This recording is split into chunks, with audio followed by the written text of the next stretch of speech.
What's up? This is EJ Stewart. What if I drop 40 days, 40 nights? One, you can't do it. All you are your words. If there's anything you learned about me, I'm going to keep it 100 with you. Every morning,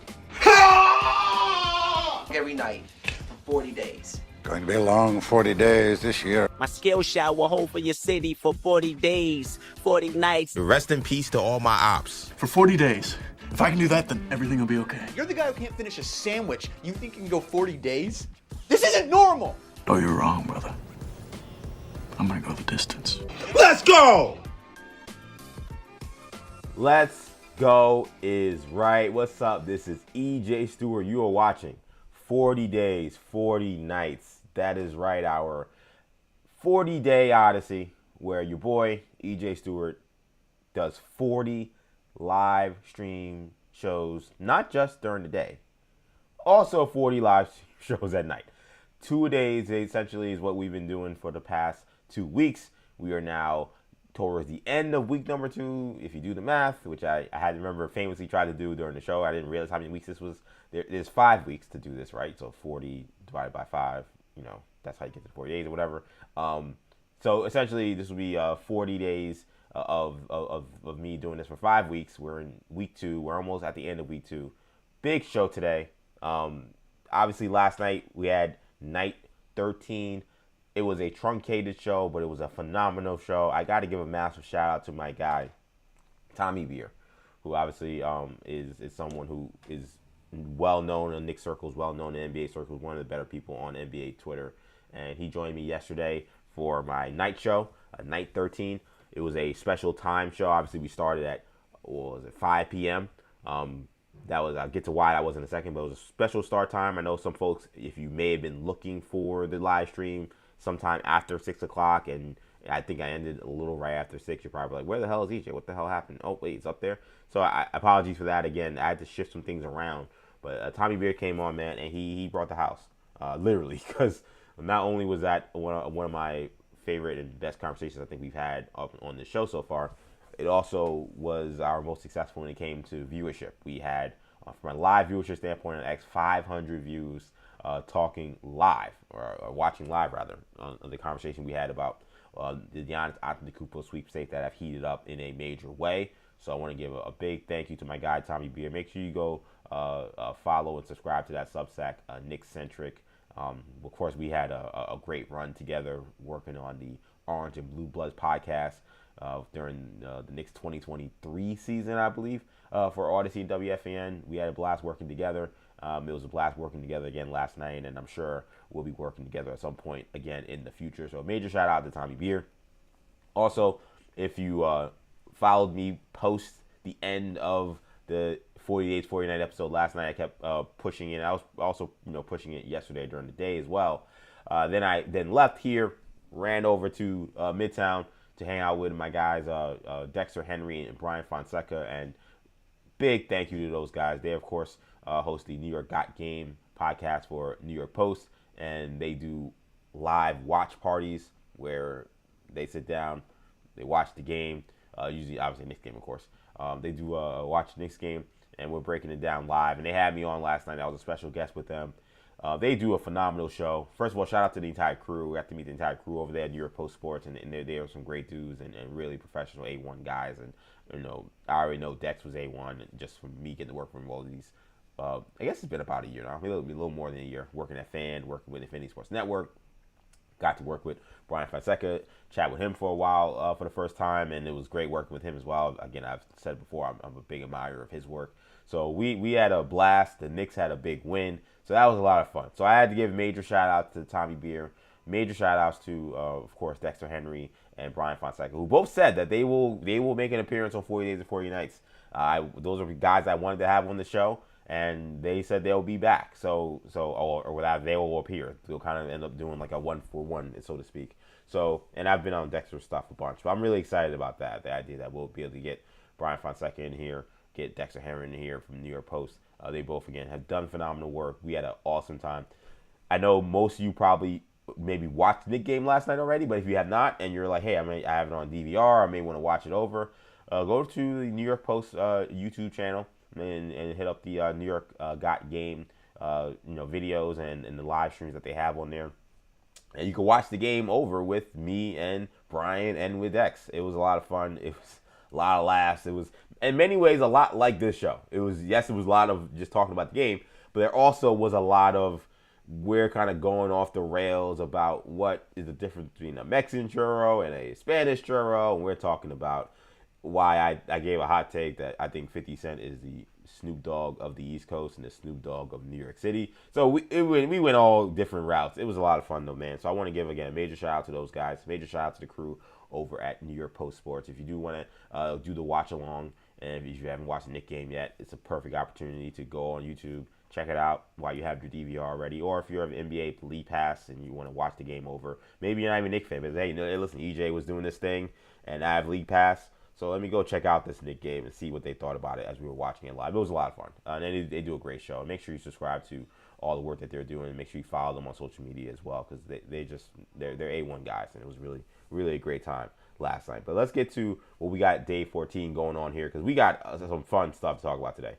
The nature of yesterday's night show was interesting because, I knew I had a limited time. I knew it was probably only going to be able to do about an hour. But I had Tommy on, and the Giannis news was pretty big. I did not realize how much people really wanted to hear. I should have known this, but how much people wanted to hear Tommy talk about the Giannis Knicks stuff. Because, again, we had record-breaking numbers for our channel, for our live stream numbers. We've definitely done in the hundreds, not even just with me, but just with stuff we've done for New Generation Media. I don't think we've ever cracked beyond 500 live viewers. That was pretty remarkable. So, again, big thanks to Tommy. I know he has a huge fan base.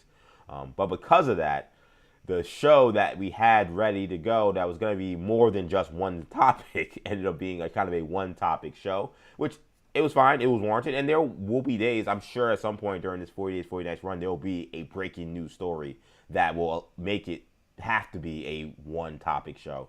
So in some ways, maybe it was good practice to do a show like that. But especially, listen, if the day Giannis gets traded, if that does happen, I don't think we'll be getting to, who the Chargers are hiring for defensive coordinator, right? Especially if they're going to hire guys from Western Michigan, which is what they did yesterday. So in many ways, it was a one-topic show. So a lot of things we wanted to get to last night that, we teased and get into last night, it was in our description. We actually can get to today. And so there were some updates even to some of the things that went on last night. So I'm really excited about that. So we'll talk about what's going to happen in Boston potentially with Jayson Tatum. It seems like he is having second thoughts about pushing this to try to return this season. He has said it repeatedly. The team around him has kind of talked about how there's been a hope and an expectation that he would be ready to make a return from his Achilles injury for the playoff run. Seems like things may be changing in terms of how he's viewing what he should do as he tries to make his return back from that devastating injury. So we'll talk about that. I mentioned this Knicks game, and they did blow out the Raptors last night, and it was a fun time breaking it down with my guys, again, Dex and Brian. But what I wanted to really focus on were some interesting comments after the game from Mikal Bridges. Bridges had a phenomenal game, 30-point game, probably his best game this season with the Knicks. But made some really honest and some really open assessments about who he has been as a player during this Knicks struggling, this little swoon they've been in, where they've been struggling a little bit. So I want to play you guys that sound. We'll play that a little bit. Also, the Browns have a new coach, and like it is with the Cleveland Browns, nothing is straightforward. You would think hiring Todd Monken should kind of be somewhat of a nothing burger. Like, Todd Monken was not seen as one of the high-end coaching candidates. This is not considered one of the high-end coaching jobs, but nothing is ever simple with the Cleveland Browns. So this also became weird and complicated and fascinating in all different ways. Jets have a new defensive coordinator, and it means that Aaron Glenn's going to have a lot more on his plate. And then we'll also talk about Eli Manning missing the Hall of Fame, apparently. So a lot to get to in the show. This will be a lot of fun to get to. This is EJ Stewart. You're watching 40 Days, 40 Nights, streaming live. YouTube, New Generation Media. If you're on YouTube, be sure to like, be sure to comment, be sure to be as engaged as possible with the show. John Lean, what's up, man? See you in the chat. Thank you for, of course, supporting and watching. He's been one of the ride or dies pretty much since this began. So shout out to John. Definitely make sure if you can subscribe to the channel. Also, streaming live on X, EJ_Stewart. You follow me on X. Make sure you give me a follow on X, EJ_Stewart. And, of course, we're streaming live on IG Live as well. Instagram, Action EJ. So, all the different platforms you can find me. New Generation Media on YouTube, X, EJ_Stewart, Instagram, Action EJ. We are all streaming live. Let's get to it, man. Let's talk about LeBron James because this was something I wanted to really get to yesterday because of some of the reporting that was coming out prior to this game against the Cleveland Cavaliers, and then more stuff happened as the game actually unfolded. So the game itself, there were some actually interesting things from this game, but it ended up being a blowout win for the Cleveland Cavaliers. They dominated the Lakers pretty much from the jump. Luka Doncic had actually went out early in this game with a leg injury, and there's been some complaints about the court with the at that arena in Cleveland due to the fact that it is raised and off the court. I guess Luka shot a three and fell off the court and injured his leg a little bit. He was able to come back in the game and finish the game, but this was kind of just like a sign for what this game was going to be for the Lakers. Again, the Cavs made this one a laugher, and a lot was talked about this return for LeBron James because we're entering, obviously, the twilight of his career. Not entering, we're here. We're at the twilight of his career. And it's one of those things where we don't really know what the future holds. You know, we mentioned a couple of weeks ago when he had that weird 23 patch to celebrate, you know, his the rest of, you know, his career and the fact that he's played 23 seasons. It seemed like an odd thing for a guy that may be planning to play more basketball. Like my brother Kendall Stewart obviously was on here and we were breaking it down. And it's like the patch that would be, you would think most valuable would be whatever the last year is. So if that's year 24 or year 25, whatever the case may be, you would think that that's the one that you would want to really have a lot of people having attention to and getting that to be the one that's selling. 23, yes, it's his number. And it's a significant number in the NBA because it's both him and Michael Jordan's number. But 23 seasons, if he plays 24, that 23 season patch becomes a lot less valuable. So it makes sense in many ways to see that, which is how I saw it. And I started to wonder, oh man, this may be it.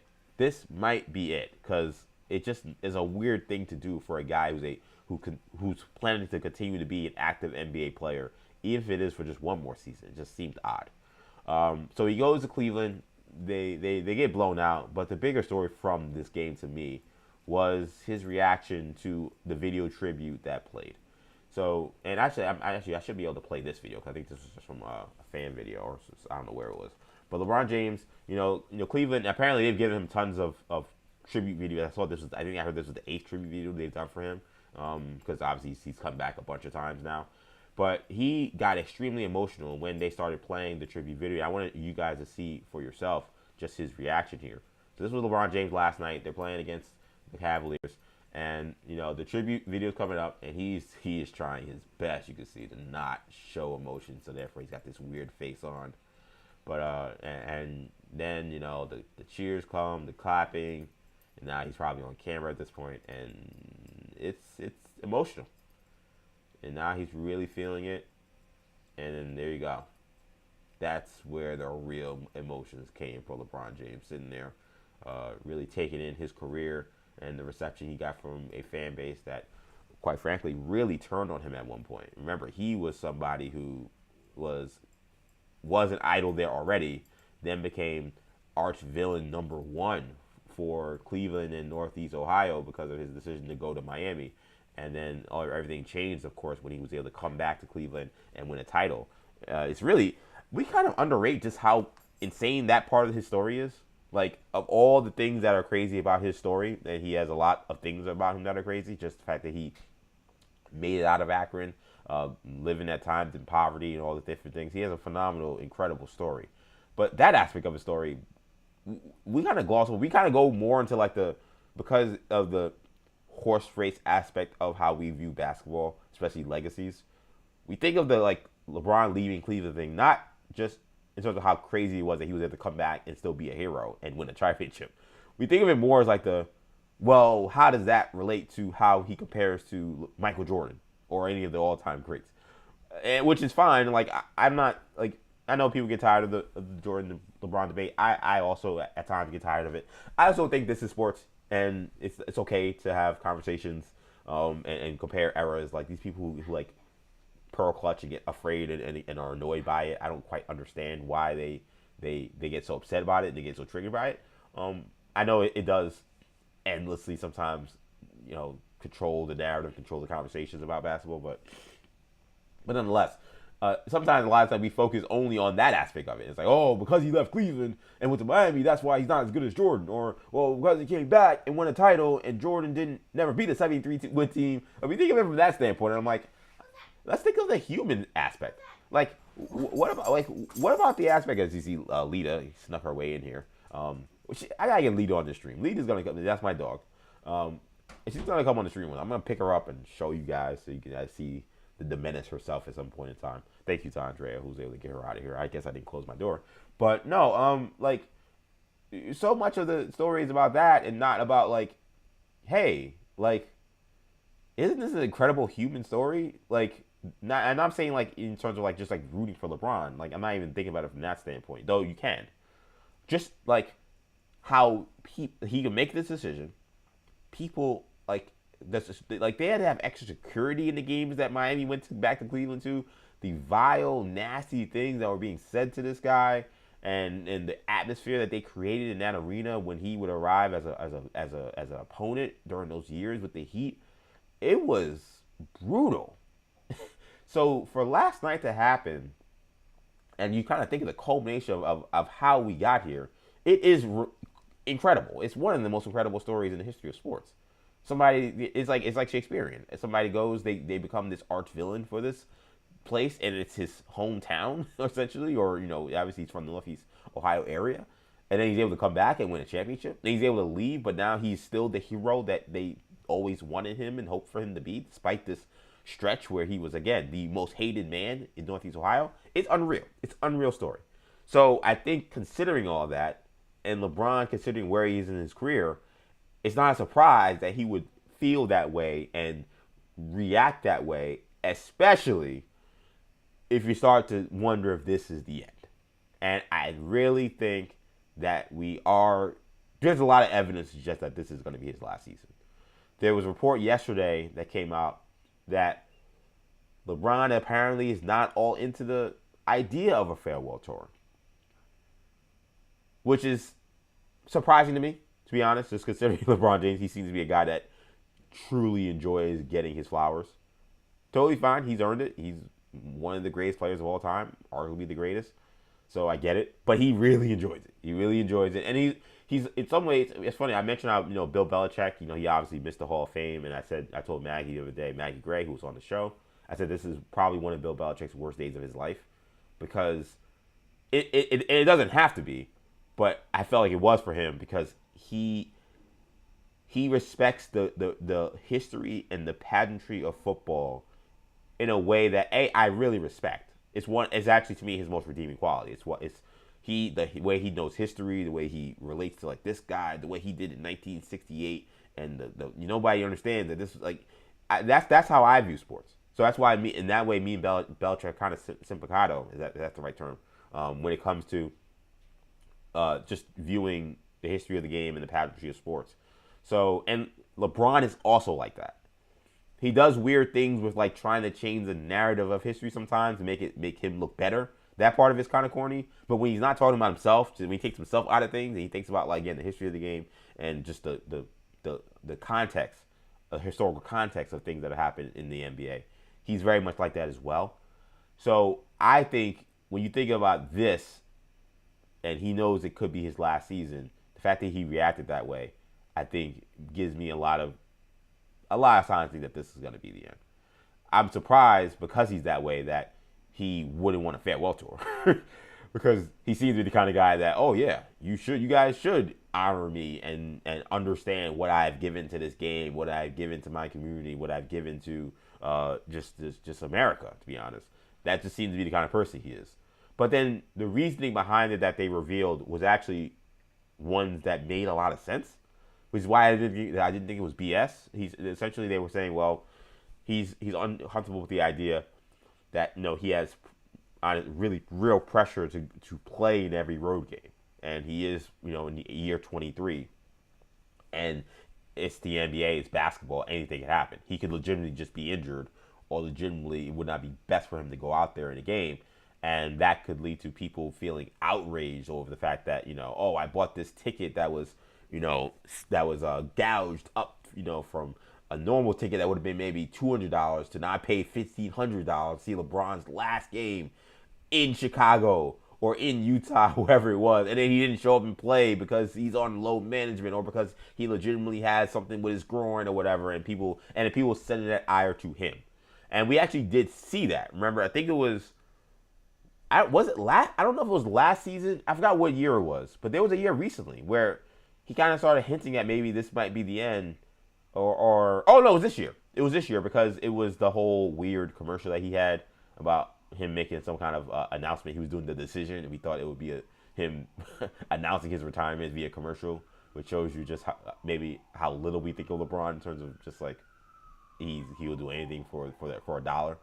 But during that time, someone actually, I think, sued the NBA, because I think they said, oh, I bought the last ticket for this season's Lakers season, expecting it to be LeBron's last season, and now it might still be, but now like he's saying he's not retiring, so now I bought this ticket that was for all this crazy money because people thought that this was going to go a different way, and now I did.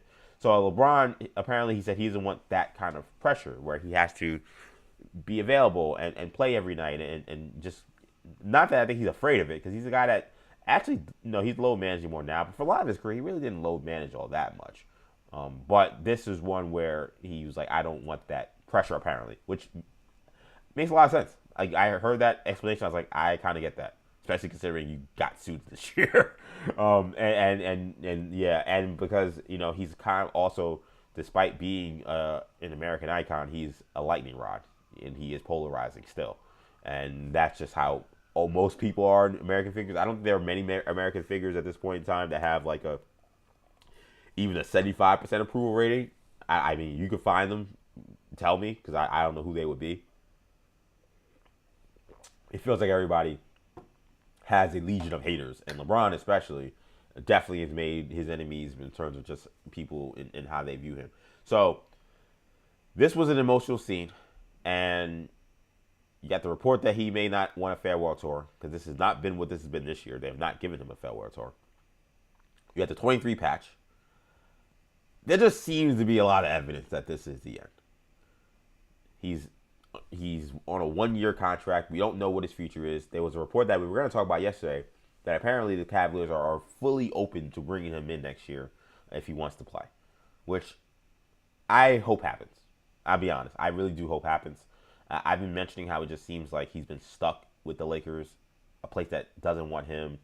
And I don't think he really wants the Lakers per se, but he does want LA, and it's convenient. And I just think that because of his life and where it's at, it just makes sense for him to be there. But they are not prioritizing him, and this is probably a weird place for him to be in where he is not a priority. And there's only one other team where he can go to where he would kind of be able to somewhat have his cake and eat it too. That would be to go back home to the place where he, has made his biggest legacy, which is Cleveland. So if he wants to do that, I'm totally fine with that. I'd support that. I hope he does. But again, last night he got very emotional. This was him after the game talking about essentially why he got so emotional last night. I don't know. Didn't expect that, but obviously a lot of memories here, a lot of history. So just super grateful and thankful, for the time, spent here and the memories. I obviously looked up there. I remember that moment like it was yesterday. Obviously underdog going against that Detroit Pistons team, and for us to win that game and then ultimately winning Game 6, I believe, here and going to the NBA Finals, it was a pretty cool moment. Yeah, so what had happened there was, as part of the video package, they were showing, his unbelievable performance in Game 5 of the Eastern Conference Finals. I believe this was 2007, I want to say, against the Detroit Pistons. Truly one of the, I don't know, it actually was early 2007. It might have been 2005, I think, actually, now I'm thinking about it. But I think somehow it's gotten forgotten, and he's LeBron, so it's all these incredible performances. But it somehow kind of got forgotten in the story of his greatest performances of all time. That is without question one of his greatest performances of all time, especially considering he was 22 or 23, however young he was, carrying that Cleveland Cavaliers team against a older but loaded Detroit Pistons team and upsetting them and reached the NBA Finals. And I think it was he scored 27. I think at the last 29 points in that game. Absolutely remarkable, truly God mode type performances, and it felt like Gohan going Super Saiyan 2 against Cell. We see the young fella be like, oh my God, he's reached his potential. He's realized just how dominant a player he can be. It was a remarkable performance, and him thinking about that and thinking about his time there, it made him emotional. Here's some other things LeBron said last night. He also admitted, he was asked in the press conference, it sounded like the question from David McMenamin, I believe it was him, if it wasn't, apologies, about coming to the arena. Did you think that this could be the last time you could be playing in Cleveland? I better soak it in. Yes. I mean, that's every road arena that I've been in. I think I talked about that. Just trying to take everything in, not take the moments for granted, because it could be. I obviously haven't made a decision on the future, but it very well could be. So, no matter if it's here or going to Washington, playing the next game, Garden, Barclay, on this trip. So, obviously it means a little bit more here for me personally because of, grew up, 35 minutes south of here. But yeah. Yeah, and that's him being real. And I think he did a good job kind of saving the answer, being like, well, listen, there's other arenas too I'm going to go to where I don't know, I haven't made a decision yet or whatever, and it's just the reality of where I'm at in my career.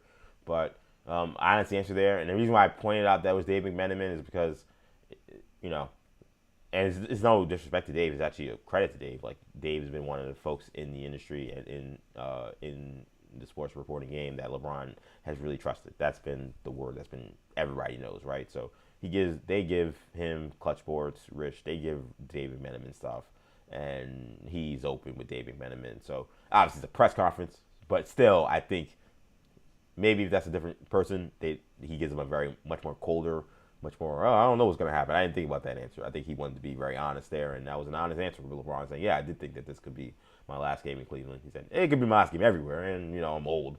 But I think that, again, there's some tea leaves that this could be the end. And then finally, this was not also a homecoming for LeBron James. It's also a homecoming for Bronny James, who I find the Bronny James return to Cleveland aspect of this one of the few redeeming storylines about Bronny being a Laker. I'm not someone that's super moved by the fact that a dad is playing with his kid when I don't think the kid is I know he's a young man obviously, but I'm talking about just his son rather. That I don't think his son is good enough to be an NBA player. It seems like that's been kind of obvious at this point. So that kind of takes some things away from whatever feel-good thing you could have about it. Everyone felt good about Ken Griffey Jr., right? And I think I always tell you, people in basketball, and really in sports, they like nepotism. People like being like, oh, that's that guy's son, or that's that person's daughter. I watched their dad play or their mom play. People love that in sports. We hate nepotism in almost anything else. Anything else, most of the time, we hate it. We kind of like it in politics, I guess. But besides that, nepotism is not a fan. We will like it in movies and television. Oh, that person is the daughter of this famous actress or whatever. There are a few things. A lot of the times we look at nepotism and that guy was never like their dad, or they're only there because of their dad. Especially in everyday life, we don't love nepotism. But with sports, we do, which is why this Brian James thing has been so, in my opinion, the word I'm using is botched, which is, I feel weird to say because sports is not stage, obviously. It is the greatest reality TV because nothing is scripted. But in terms of just it feels the reason why I say that is because a lot of this did feel very staged. This guy who averaged 3 points a game playing for USC, and he suffered a very serious heart condition while he was there, is somehow drafted in the NBA, and he just so happens to be playing with the Lakers, and now he didn't play with LeBron James, his dad. When we, again, seen all these signs not there, it does feel very kind of scripted. It does feel very out of place. And I think a lot of what should have been a great story if this was able to happen, I think a lot of people have rolled their eyes at it. But I think one of the redeeming things about Bronny's story, especially because he has struggled so much early in his career, is I really enjoyed how much Cleveland has embraced him. Like, that part of it has been really awesome. Like, this is a place where I think he goes a lot of places and he probably gets jeered. He probably gets, and to be clear, he also has gone places where he gets cheered because people know who he is. Like, he's very famous. So I've also seen him go on road games, playing in garbage time. People want to see him score and stuff. But I mean, he's obviously the butt of every joke on social media, and people just water cooler talking about Bronny, how bad, quote unquote bad he's been, and he's someone, again. This story is not the feel good story I think that the Lakers and the Clutch Sports, LeBron James all wanted it to be. But when he goes to Cleveland, they show him a ton of love. And he is from Cleveland. He actually is from Cleveland. Like, LeBron is from Akron, and he makes it very clear that Akron is not Cleveland. He always wants to say, I stand for Akron. He'll say Northeast Ohio. He wants to kind of expand it to embrace Cleveland as well. But when people say, oh, you're from Cleveland, he's like, I'm not from Cleveland. I am from Akron. It's a very unique thing. I'm here from New York City. He mentioned how this is 35 minutes away. I think he's going to say it in this quote. But I'm from New York City, obviously. I'm from Queens. And there are people who are obviously, from the area. But, like, there are folks, like, it's different. Like, in New York, like, everyone wants to claim they're from New York. Like, my late grandfather, he would always tell a story that he had a neighbor who, when he moved to Virginia, who would talk about, obviously my grandfather was a native New Yorker from Harlem, and he had a neighbor who also was from New York. He was like, oh my God, I'm a New Yorker too. So they were kind of having a little bit of a rapport and whatever. And then, like, eventually my grandfather was like, oh, where are you from? And he was like, oh, I'm from, like, Buffalo or Syracuse, someplace upstate. Whereas, like, you're not really a New Yorker. But, like, New York is such a city where if you're even anywhere near the area, you embrace it as yours. And so the Cleveland Akron thing is weird, because I wouldn't, like, people from Long Island say, oh, you're a New Yorker. Yeah, people from Long Island from here are like, sometimes they'll say, oh, I'm from New York. And they're like, where are you from? I'm from, Hicksville. It's like, not the city, but I think even New Yorkers, like, okay, you're from Long Island, that's fine. You know what I'm saying? So, like, it's different. You know what I'm saying? You say, oh, I'm from New York. Where you from? I'm from Mount Vernon. We think about the Locks, right? These guys are some of the best New York rappers of all time, but they're from Yonkers, right? Like, it still feels like, oh, are you actually from New York? But we just embrace everybody. The Cleveland Akron thing is different. I don't quite understand it. I'm not from that area, obviously, but LeBron makes it extremely clear I'm not from Cleveland. I'm from Akron. But again, Bronny was living in Cleveland. Like, LeBron had a house in Cleveland when he was growing up as a child. We saw him grow up as a child in Cleveland. So he has spent the majority of his, childhood years in Cleveland. He obviously grew up in Cleveland as a young child. They spent a little bit of time in Miami. And then, of course, he, for a lot of his early teenage years, he was also in Cleveland before he obviously played high school ball, playing at Sierra Canyon, which Bob Custer mentions in the chat here, playing obviously in LA. But he's a Cleveland kid, so I really love how much the crowd embraces him. And for a guy who probably takes a lot of crap on the road, I think it's been pretty neat that they've embraced him as one of Cleveland's own. And here was LeBron James talking about Bronny's reception last night, how that was special to him too. It was pretty cool just sitting over there and watching him just continue to live out his dream. Obviously, it's a homecoming for him, like you mentioned, and to see him, get that fast break dunk, hit a couple shots, get the ovation from the fans. Pretty cool moment for him, for us as a family, for us, for my wife and his siblings. Just super cool. I mean, like my mom is here watching her son and her grandson. Like, I don't even know how to even, like, wrap that all in one in my brain, and yeah,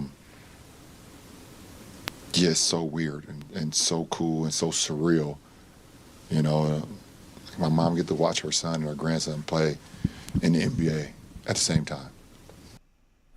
And it's funny, I was cutting that sound, and then, like, the next word he says is, like, he's like, bleep. That's insane. I just realized how insane that was.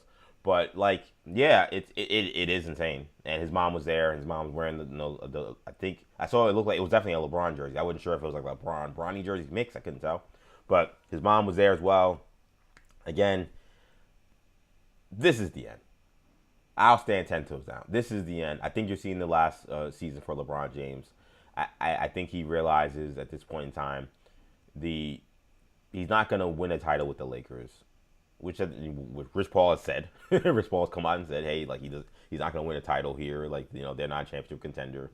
And he's at a place that doesn't really, you know, embrace him right now. And the only option for him to return is to go to Cleveland for a season. And he could. Again, I would support it. I don't know if last night swayed him one way or another. And I said the report last night was that Cleveland would be welcome to bringing him in. He'd have to basically play for the, you know, mid-level exception, I believe, because Cleveland is capped, hard capped. I'm pretty sure about that.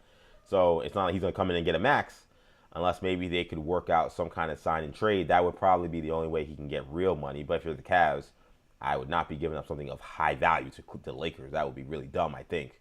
But unless I don't know. To be fair, he's LeBron James, and he might be the greatest player of all time. There may be a lot of value to him finishing his career with the Cavs. So maybe it's worth it for them from a basketball standpoint. If you're telling me I'm giving up, you know, Jared Allen and multiple valuable pieces on that team to have LeBron James do a retirement tour, I don't know if that makes sense, but he's the most important athlete maybe in the history of the state.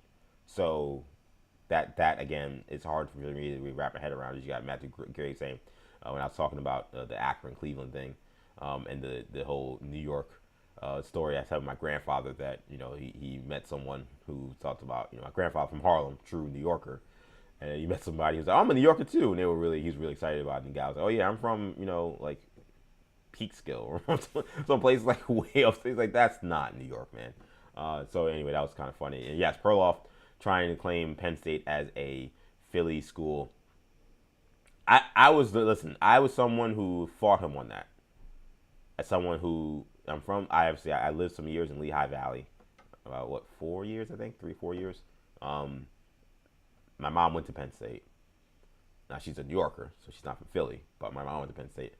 And Philly, my biggest thing was Philly is a college town.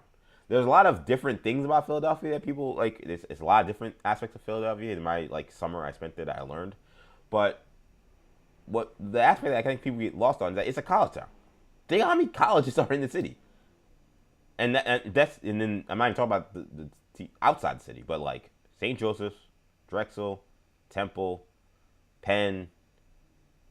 Those are just in the city in terms of like the inside the city. And then you got like Villanova, and then like you got schools that essentially that claim that's Philly schools too. Like there's at least 5 or 6. They literally have the Big Six where they play these basketball games with all 6 of these schools, and they're not small schools. It's not like, oh, these are little small schools that no one cares about. This is not the CUNY system in New York City, right? This is not the city of New York system where it's saying, oh, like, you know, I'm not going to tell you Hunter College is bigger than St. John's. But like, it's clearly like there's so many colleges. So for him to claim Penn State as a Philly school, I'm like, you have schools. It's ridiculous to me that when you can root for Temple, you can root for LaSalle. Shout out to LaSalle, my brother went there. You can root for Drexel, you can root for Penn, you can root for all these different schools. St. Joe's, you have schools in the city that are not small schools. And in Villanova, to say Penn State, which is like a 4-hour drive, 3-hour drive from Philadelphia, and say that's a Philly school, I thought was insane. But I told you guys on the show. I was on Maggie and Perloff show. I was at the mall in King of Prussia, and which is like a Philly suburb. And when I was at the sporting goods store, the Penn State section of apparel was at least double the size of any other school. So when I saw that, I was like, I have to reassess. Just like Jayson Tatum has to reassess his Achilles tear, which we'll talk about in a second. Not to make light of obviously his injury, but like I had to reassess my Perloff, Philly, Penn State take that he has. He's kind of right.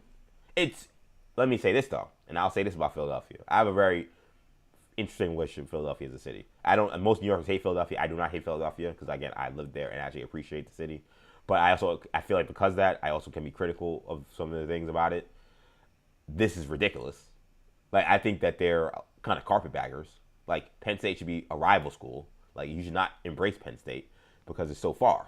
You should embrace the city schools. To me, it's ridiculous that you're actually embracing Penn State more than Villanova, more than Drexel, more than Penn, more than LaSalle, more than St. Joseph's, more than, did I say Temple yet? May I say Temple twice? All those Big 5, Big 6 schools, whatever it's called.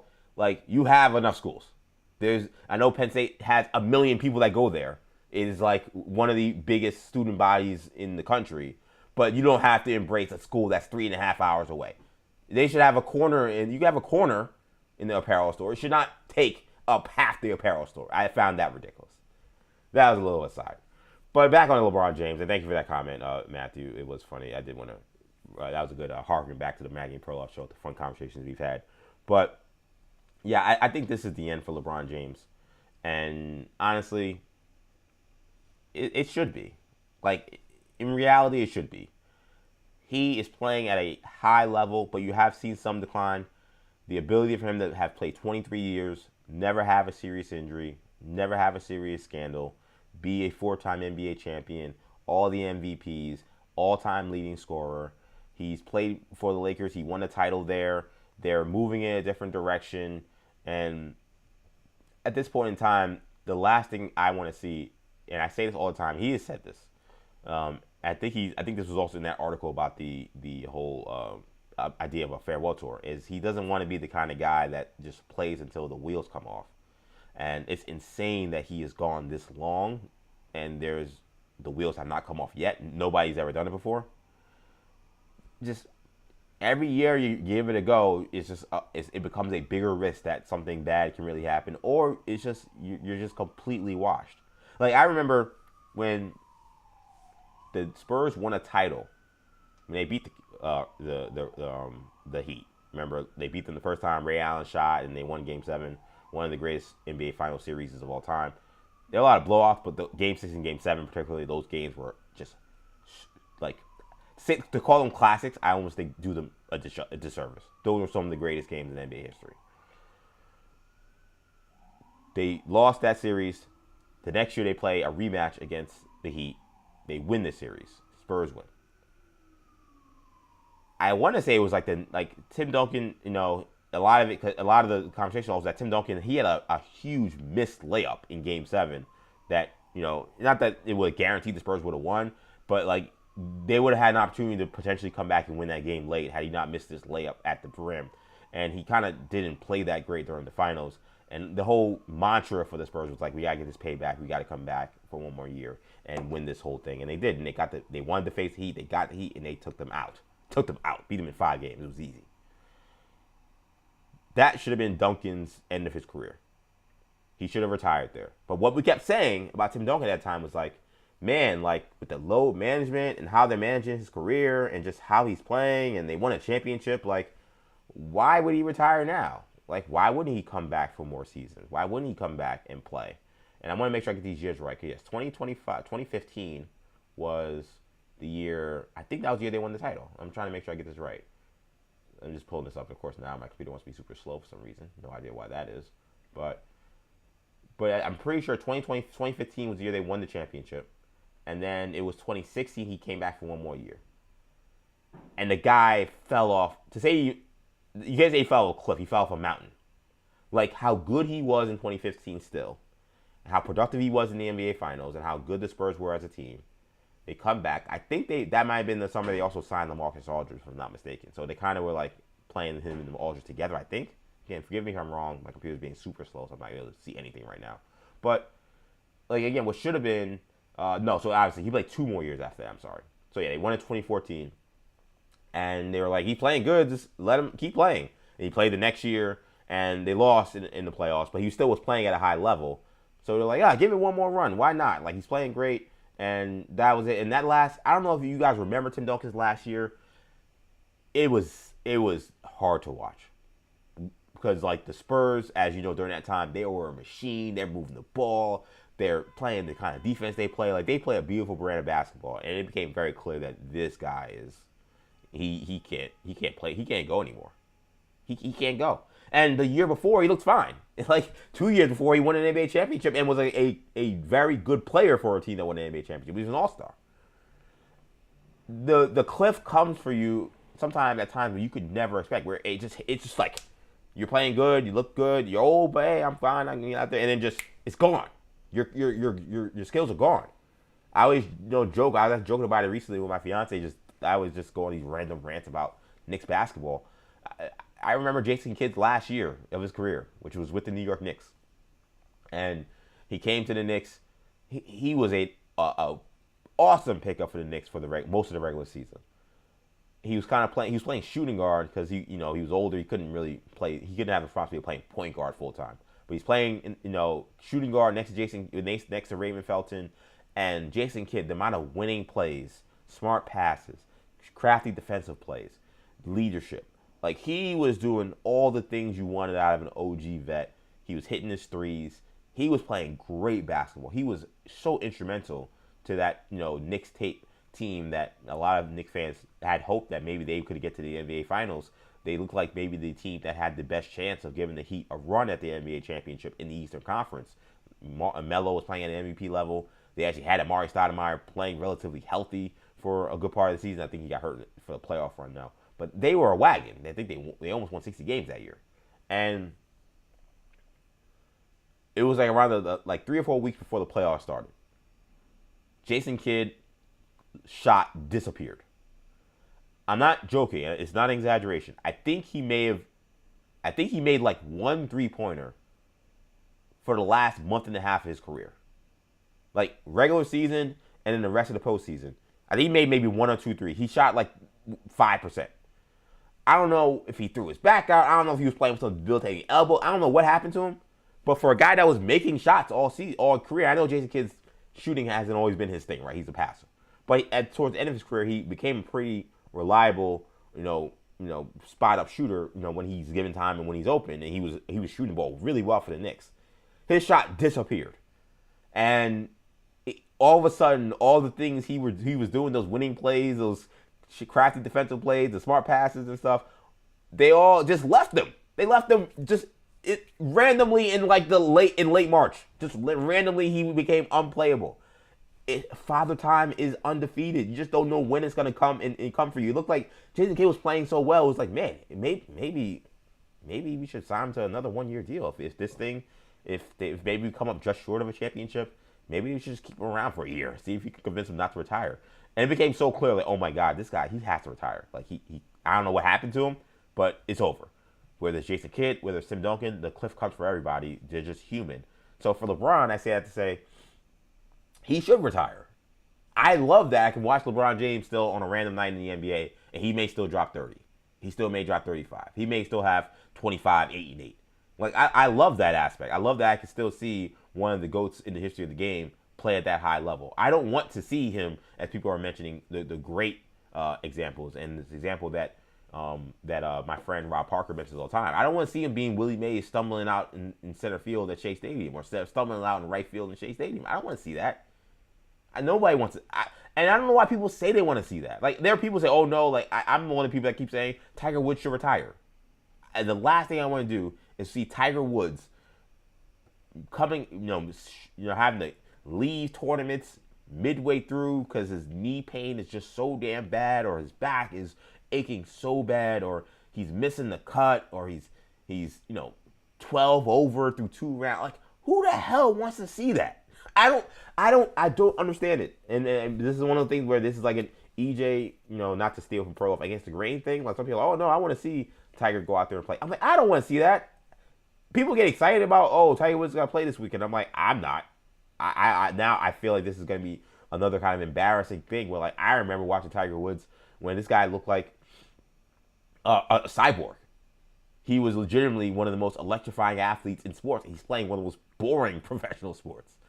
And now I'm watching him hitting 8 over and limping around the court. Like, this is sad. I want to remember Tiger Woods, him pumping his fist. I want to remember him in these crazy comebacks and wearing the red polo and dominating and winning by 10 strokes. That's what I don't want to see. That I don't want to see. Now, if he could be respectable, he could do the equivalent in golf of LeBron having 25, 8, and 8 still, then by all means, I want to see Tiger Woods play. I don't want to see Tiger Woods hitting 12 over and having to forfeit tournaments. I don't want to see that.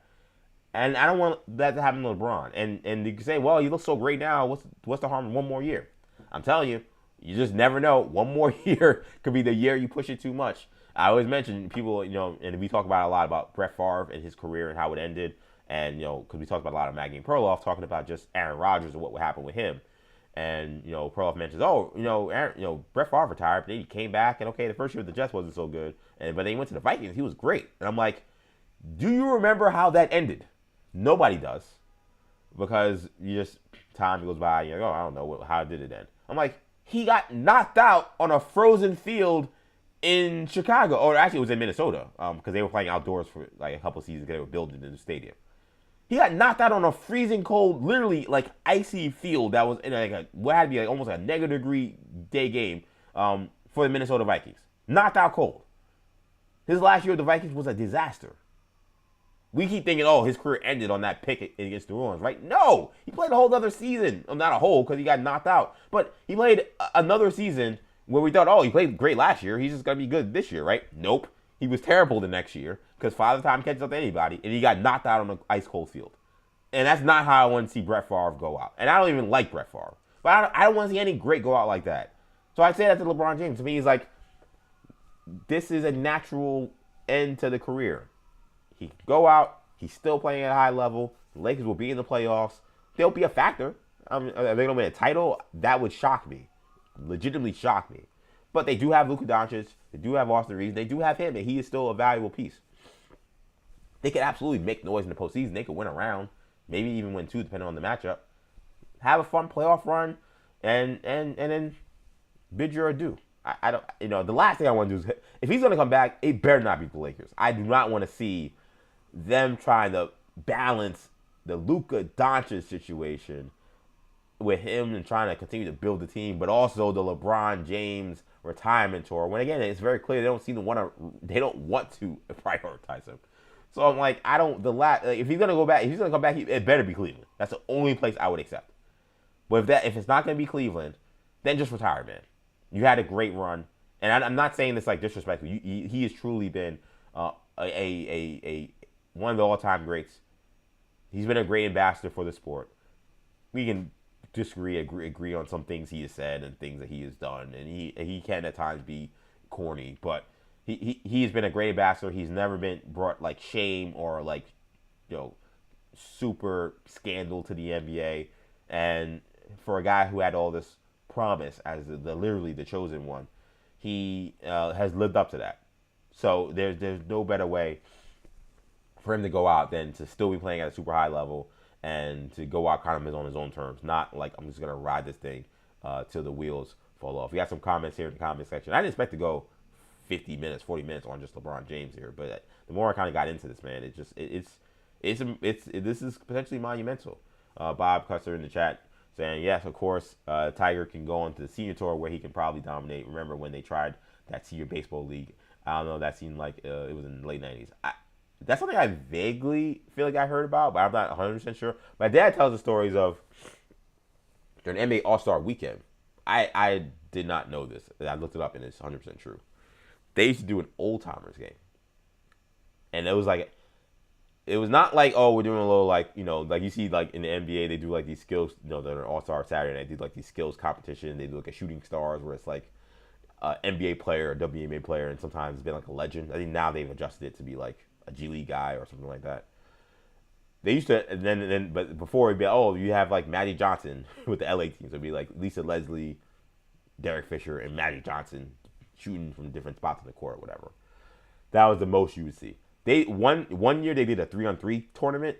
And the only reason I remember that was because they always played the clips on Inside the NBA. Kenny Smith getting cooked by Justin Timberlake.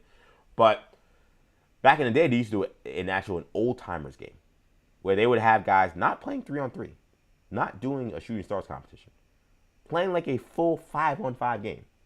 Like guys at like age 45, 50, and you could piece together how that probably looked. And the health hazards that came with 50-year-old guys who probably are a little out of shape, who probably, haven't touched the ball in years, trying to play a full court basketball game in front of, I don't know if millions of people were watching at that time in the NBA, but hundreds of thousands of people, and definitely thousands of people obviously in the stands. Never went that well. And my dad always tells stories about how, P always was really good because he's someone that's super high skilled. And so he was great, but a lot of the guys you could tell is like these guys, the last we want to see is that. So no, I did not know they had a senior baseball league, but that's not surprising that they would try something like that because people still love sports nostalgia.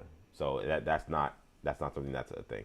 We also got our Ariel in the chat. Ariel also been riding since the beginning. Mentions Derek Jeter had a great final season. Yeah, he did. Derek Jeter's year, and to be honest, Jeter did it right. Like he was hurt basically the year before, and he came in and said, "This is gonna be my last year. I'm just gonna play, and this will be it." And it went okay. He had obviously was he the best player? No. But did he embarrass himself out there? No. I mean, he had 250. He obviously had the end of his career where he had the game winner walk off to end his career. That was pretty cool. It wasn't awesome. He probably would have been better retirement in 2012 when he was still a high level player. He finished 7th in MVP voting that year. He definitely pushed it. And defensively, 40-year-old shortstop is crazy. So there were some aspects of it that were crazy. Great, maybe strong, but it was not embarrassing. It was not embarrassing. And there's some people who absolutely have had embarrassing runs when it comes to the end of their career. So we'll see, man. I'm putting it down. I think LeBron James is retiring.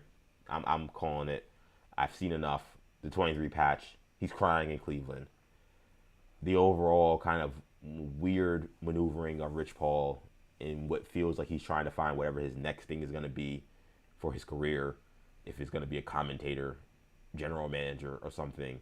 I think everybody's trying to look for what their plan B is going to be because they all know LeBron James, his basketball career is coming to an end.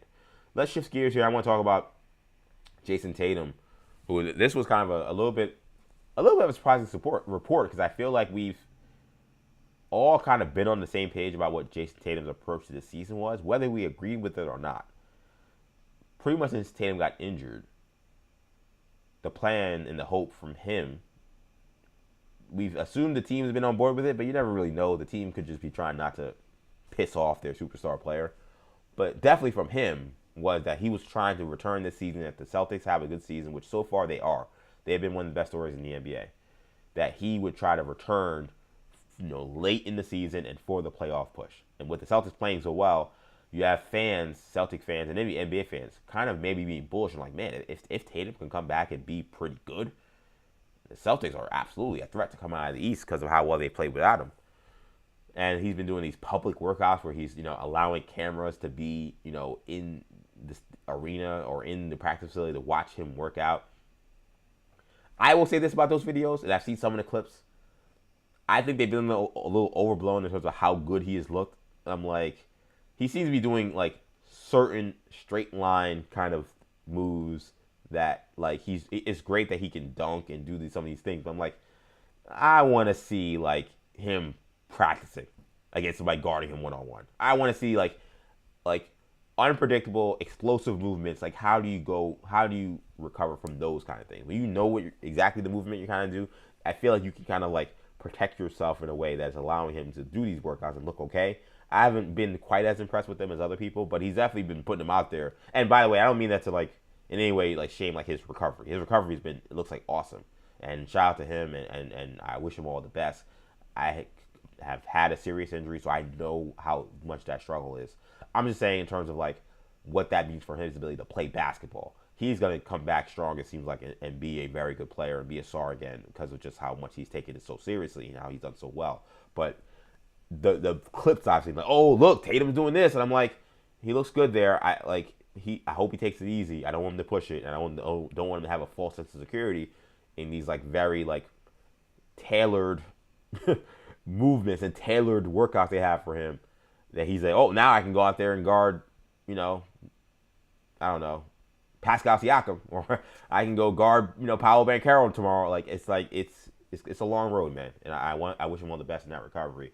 But now it seems like out of nowhere, the report from the NBA's NBA TV's The Association initially was that Jayson Tatum is reassessing his return from his Achilles, and that he is now considering sitting out the rest of the 2026 season.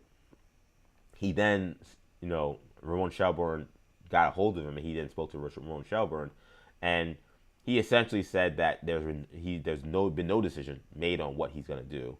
But the quote that was in there was that essentially he wants to make sure he gets this right the first time, which Tatum says weird things. That's kind of a weird quote. It's one of those things that sounds maybe good in your head, but you don't want a second Achilles injury. Like, I guess maybe he means first, like, bad injury, which in theory, in the NBA, you'll probably have more than one bad injury.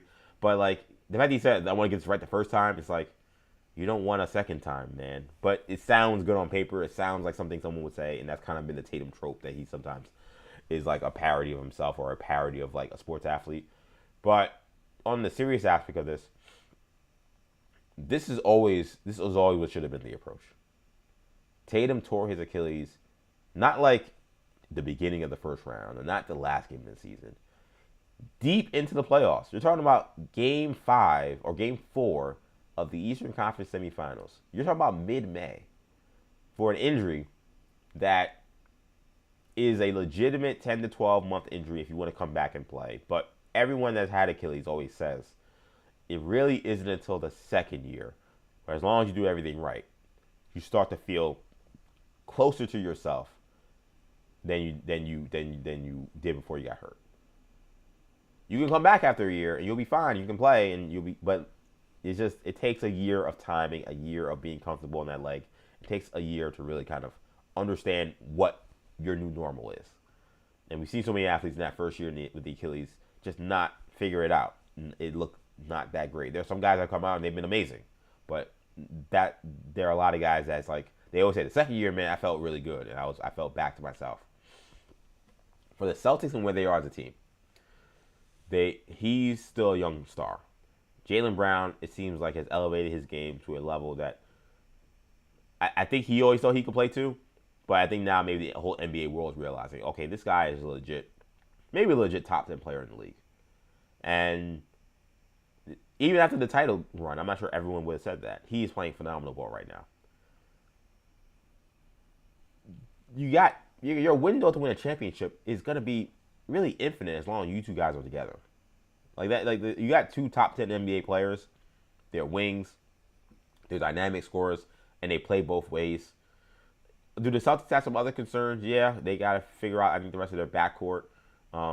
This is kind of a gap year a little bit for them. But Brad Stevens is a good president. I don't have any doubt they'll find those pieces, whether they're through the draft or whether they trade for the right players that to fit what they want to do. But to me, there was no reason to rush this thing with Jayson Tatum. I don't know, for me, if it's one of those things where Tatum also was looking at the Eastern Conference and being like, oh, well, the Pacers are out, because Halliburton is actually deciding to not come back from his Achilles injury, and he is planning to sit out the year. And now the Knicks look very wobbly. We'll talk about them in a second. And it's the Pistons at the top of the East. And I'm not saying the Pistons are a joke, but he may be looking at me like, the Pistons? Really? Man, if I come back, we could definitely get back to the finals. Like, we shouldn't have lost the Knicks last year. He's thinking in his head. So we got to see them again. I like our chances against them, and I definitely like our chances against Detroit. So he may be looking at it saying, like, oh, this is an opportunity for us, and if I could come back, this would be great. But there's no reason to rush this thing, man. Like, you're on a great team. You have a running mate who is I think to call him a sidekick is now definitely disrespectful to Jaylen Brown. He's not a sidekick. He is, I don't know. Trying to think of a duo that where they're like outcasts. You know, they're Big Boy and Andre 3000. You want to say Andre 3000 is a little better? Fine. Big Boy is as good a rapper as you can be. He's also one of the greatest rappers. So they're outcasts. They're not Batman and Robin. So you have an amazing running mate. What are you doing? There's no reason to come back from this super aggressively. The Celtics seem to be handling this fine. In fact, I think it's really good for a lot of their players, the guys that may be moving forward with you. You'll still have Derrick White. You'll obviously still have Peyton Pritchard. Some of these guys that have had elevated roles. I think they've had to learn a little bit in these elevated roles. I think it's good for them. Like, I think it's good that Derrick White's had a lot more, like, attention, a lot more pressure, a lot more responsibility. Because, you know, there was a lot of people talking about, oh, Derrick White's a top 20 player, and they're saying all this crazy stuff about him. And it's not that he's not a very good player, but I think you've seen a little bit this year. Even though the team has played well, he has not shot the ball that great. And I think you're seeing, we did have Jayson Tatum. You don't have that hub offensively. When they have essentially two hubs offensively, it just makes things a lot harder for you. But I think this is also good for Derrick White. He's going through this experience, and now when he comes back and he's going to see shots next year, they're going to come a lot easier for him Pritchard's going to see shots that are a lot easier for him. Some of these younger guys that are getting experience, Hugo and these guys, like, they're getting these experience. And yes, their minutes may be down. They may not be asked to do quite as much. But now the roles they'll be asked to do will be a lot easier for them because they're carrying a lot more weight this year. Let them have that experience. And let's see what they do. And I don't think, is it a situation where, could they be afraid that they'll be better without him or they may go to the championship without him? I don't think that's something you worry about.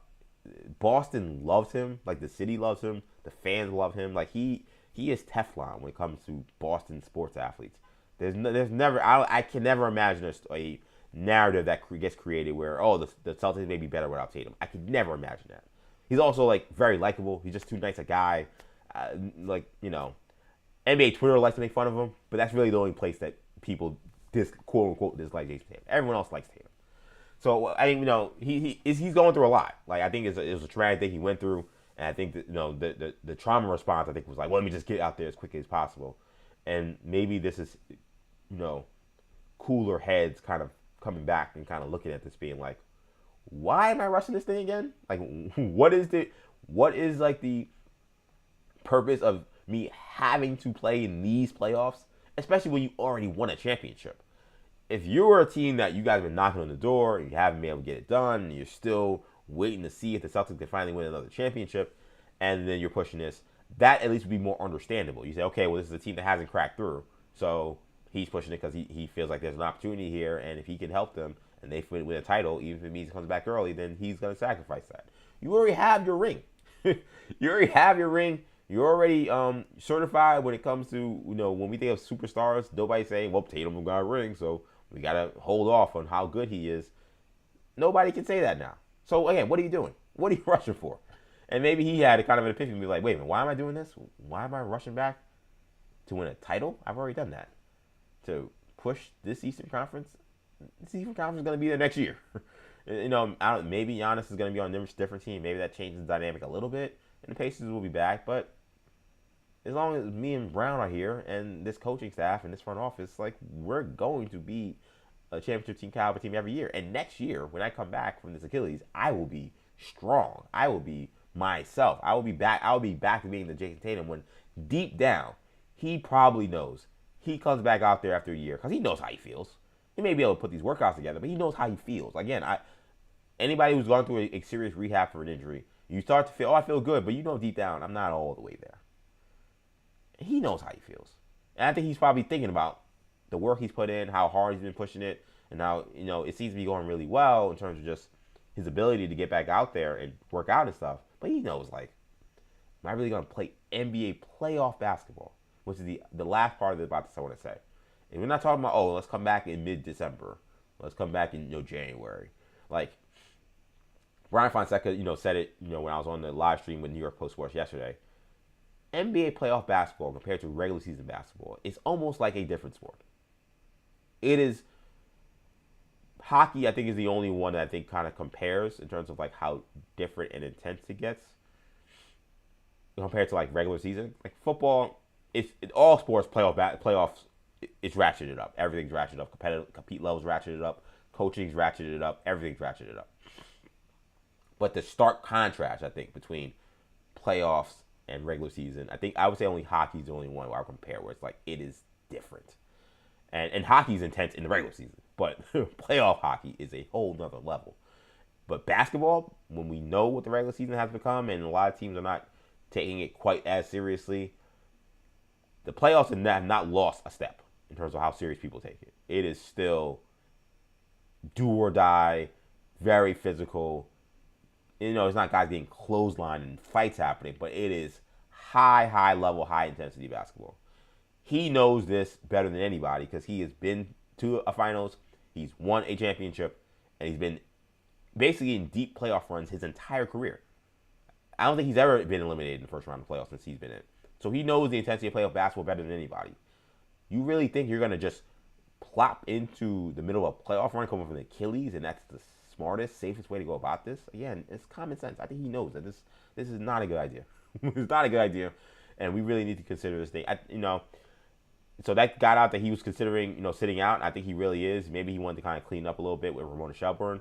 But if I was him, I would just keep rehabbing, keep working it out, figuring out what you want to do. See where you're at, March, maybe early April, and then make a decision then. But the impetus that he was like, I have to get back this year, that never made any sense to me. And again, if he decides, you know what, I'm not going to do that, I'm actually going to sit out this year to get ready for next year, that would make the most sense in my opinion. I want to quickly talk about the Knicks. The Knicks had a blowout win last night in Toronto. Really impressive win. Arguably the best road win of the season. And this was a game where they started off slow, but they really picked up the intensity in the third quarter. Shots started going in. The defense, which had been so maligned for much of this new calendar year, it seems to have turned over a new leaf, and they were really good last night. And Bridges was a big part of that. He had 30 points.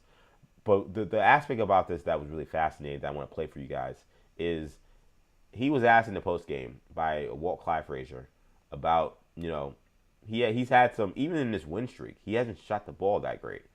And obviously during the losing streak or the losing swoon where they lost 9 out of 11 games to start the year, he also wasn't playing that great after getting off to a red-hot start.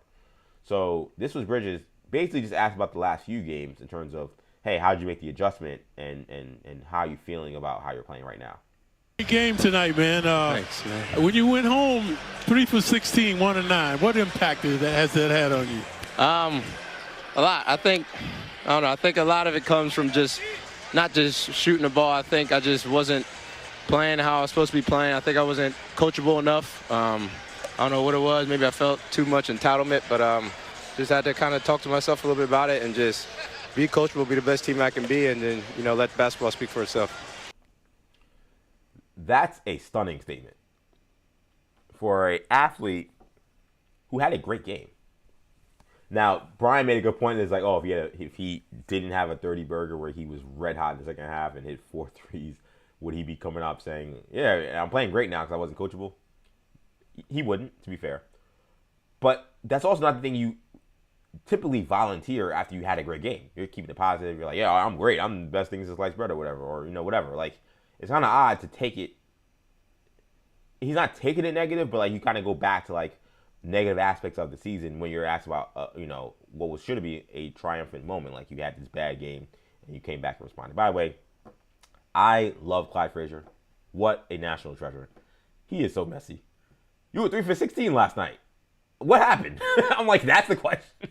Like, and it's a good question. It's not a bad question, but it's just some of the stuff he says on the broadcast, and when they played the Suns a couple weeks ago, and Devin Booker was out there and it was like, didn't he have something with his romantic situation? Wasn't he with a Kardashian? Like, he asked these questions that then always puts, whether it's some of the guys that fill in for Mike Breen or Mike Breen, puts them in this awkward situation where now they have to go through some messy thing about these guys' lives that Mike Breen wanted nothing to do with. But Clyde, he may be older, but he is sharp and he knows what he's doing. And again, I just found that question hilarious. Like, great game. You were 3 for 16 last night. What happened? Like, that you could have just, hey, great game. How was it going? Like, he had to put out his numbers. He was 3 for 16, 1 for 9 from 3. Love Clyde. And I actually met Clyde, by the way.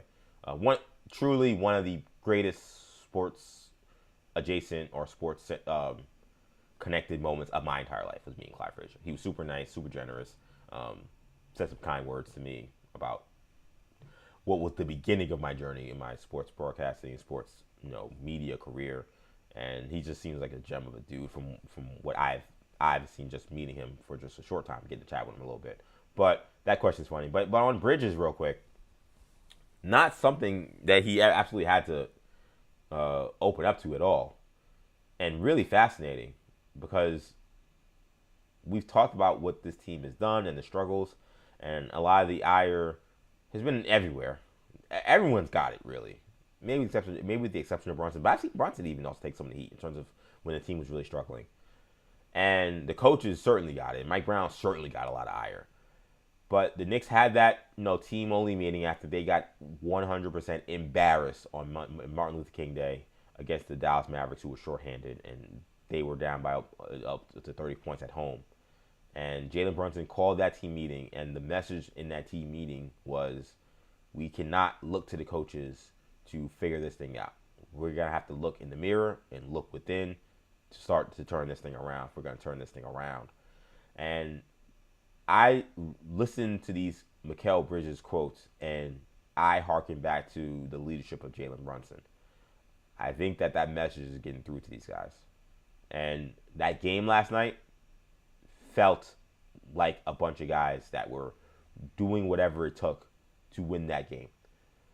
Because listen, Mikal Bridges, he made the comments in Portland about last year, about I'm playing too many minutes, we got guys on this bench that should be playing, knowing that those comments would put the attention and put the knives and circle the vultures right on Tom Thibodeau, who would then have to respond, who would then have to either adjust or do whatever he's going to do. You knew Tom wasn't going to adjust. But it took all the pressure, all the whatever criticism people had of him off of him and put it right on the head coach. And we don't know yet. We may know at some point, but as of this point, we'll never know who the players were that got Tom Thibodeau fired when they had those meetings with all the players after the season. And there were guys who, in that meeting with James Dolan, said there are things that Tom Thibodeau can do that would be better. It didn't seem like anybody asked for him to be fired, but they were just asked what are some of his shortcomings. And it seems like the players were very honest with their assessment. They were not in any way trying to protect him. Considering Bridges publicly said his beef with Tom Thibodeau, I would be stunned if he didn't repeat those things and maybe become even more candid about how he felt about Tibbs last season as well. But this year, we've heard Karl-Anthony Towns and this idea that he has not been able to figure out his role in this team. And Rona Shelburne said, he's not getting the touches that he wants. And there's been some friction, it appears, with Karl-Anthony Towns and Mike Brown. I actually would have had no idea whether or not him and Bridges would have had any friction, but it's possible. I mean, the whole team was playing horrendous, and it seemed like they were so disjointed that it wouldn't have shocked me that if there were multiple guys who had beefs with what were going on with Mike Brown. The fact that Jalen Brunson held that team meeting, and I know team meetings can be a little overrated, but he held that team meeting, and the message out of it was, stop looking to the coaches. The coaches aren't going to save us. And I think some of that stuff that maybe wasn't put in the report, but probably was in that meeting, was you guys got our coach fired last year. People kept saying we need a new coach, we need to modernize, we need to do all the things that other teams are doing.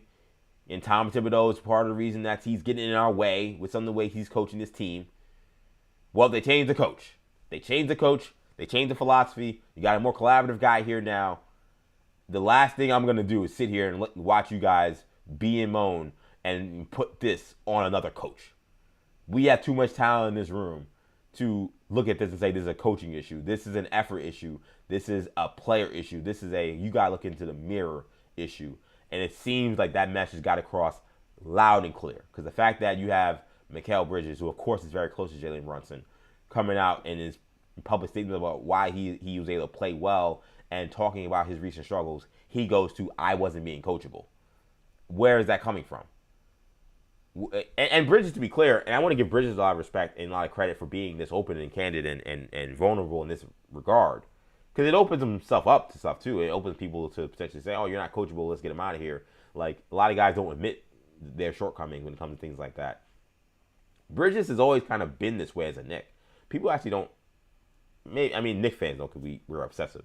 But when this season started, he kind of had an up and down year. He had kind of an up and down playoffs. He was phenomenal against Boston, then not so great against Indiana. So it was a little hit or miss. And the Knicks gave up a ton of draft capital to get him.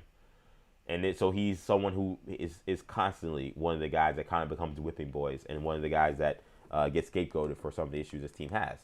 And one of the things that he has said was, yeah, I've seen the criticism from the Knicks fans, and I actually like it and embrace it. And in fact, I'm very hard on myself. Like a lot of the things people were complaining about with me last year, I was saying about myself, like my own self-assessment. I was very frustrated with some of the things that were going on about how I was playing.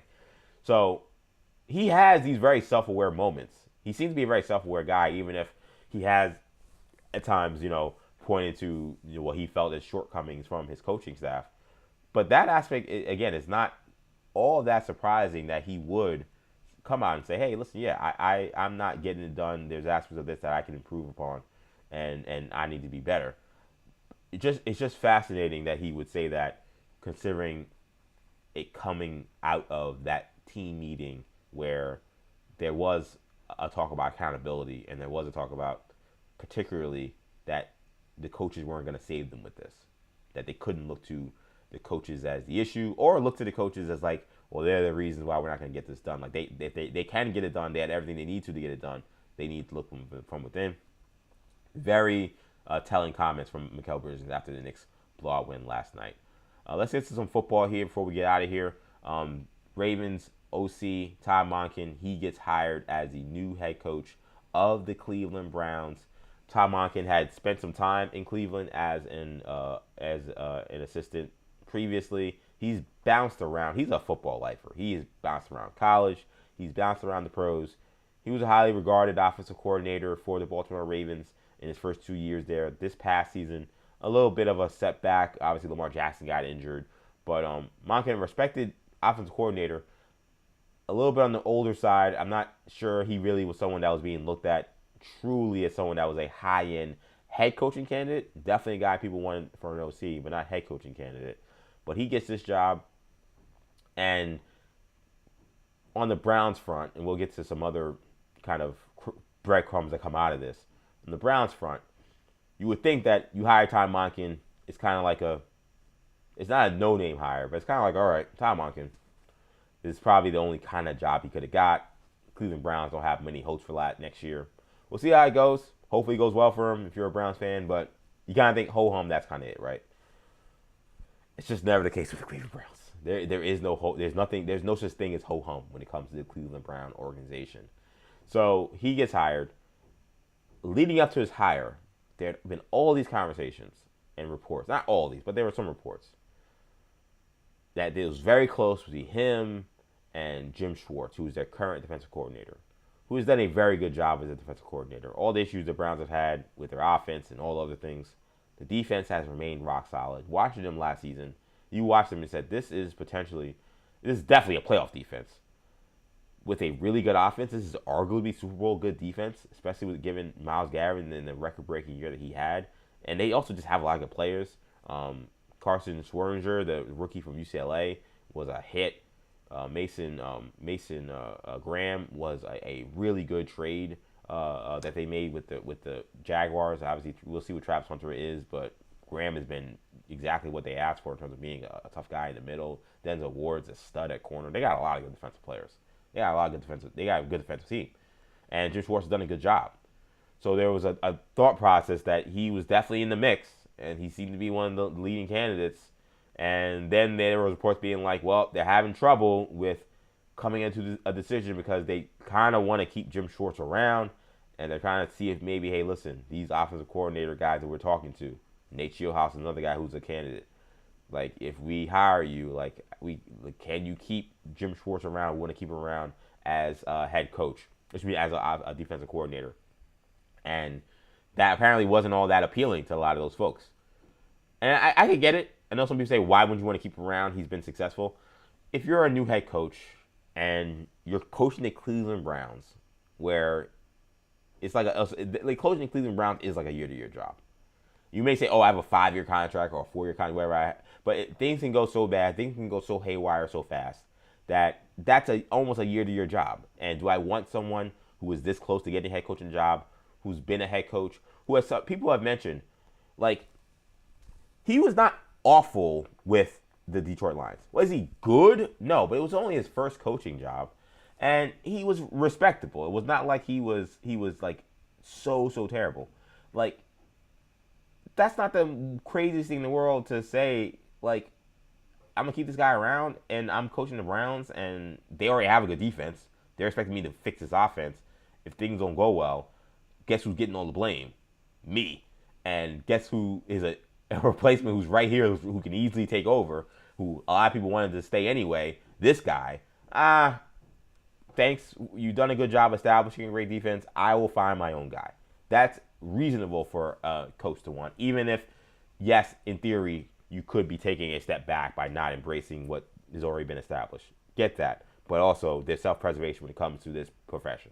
That's just real.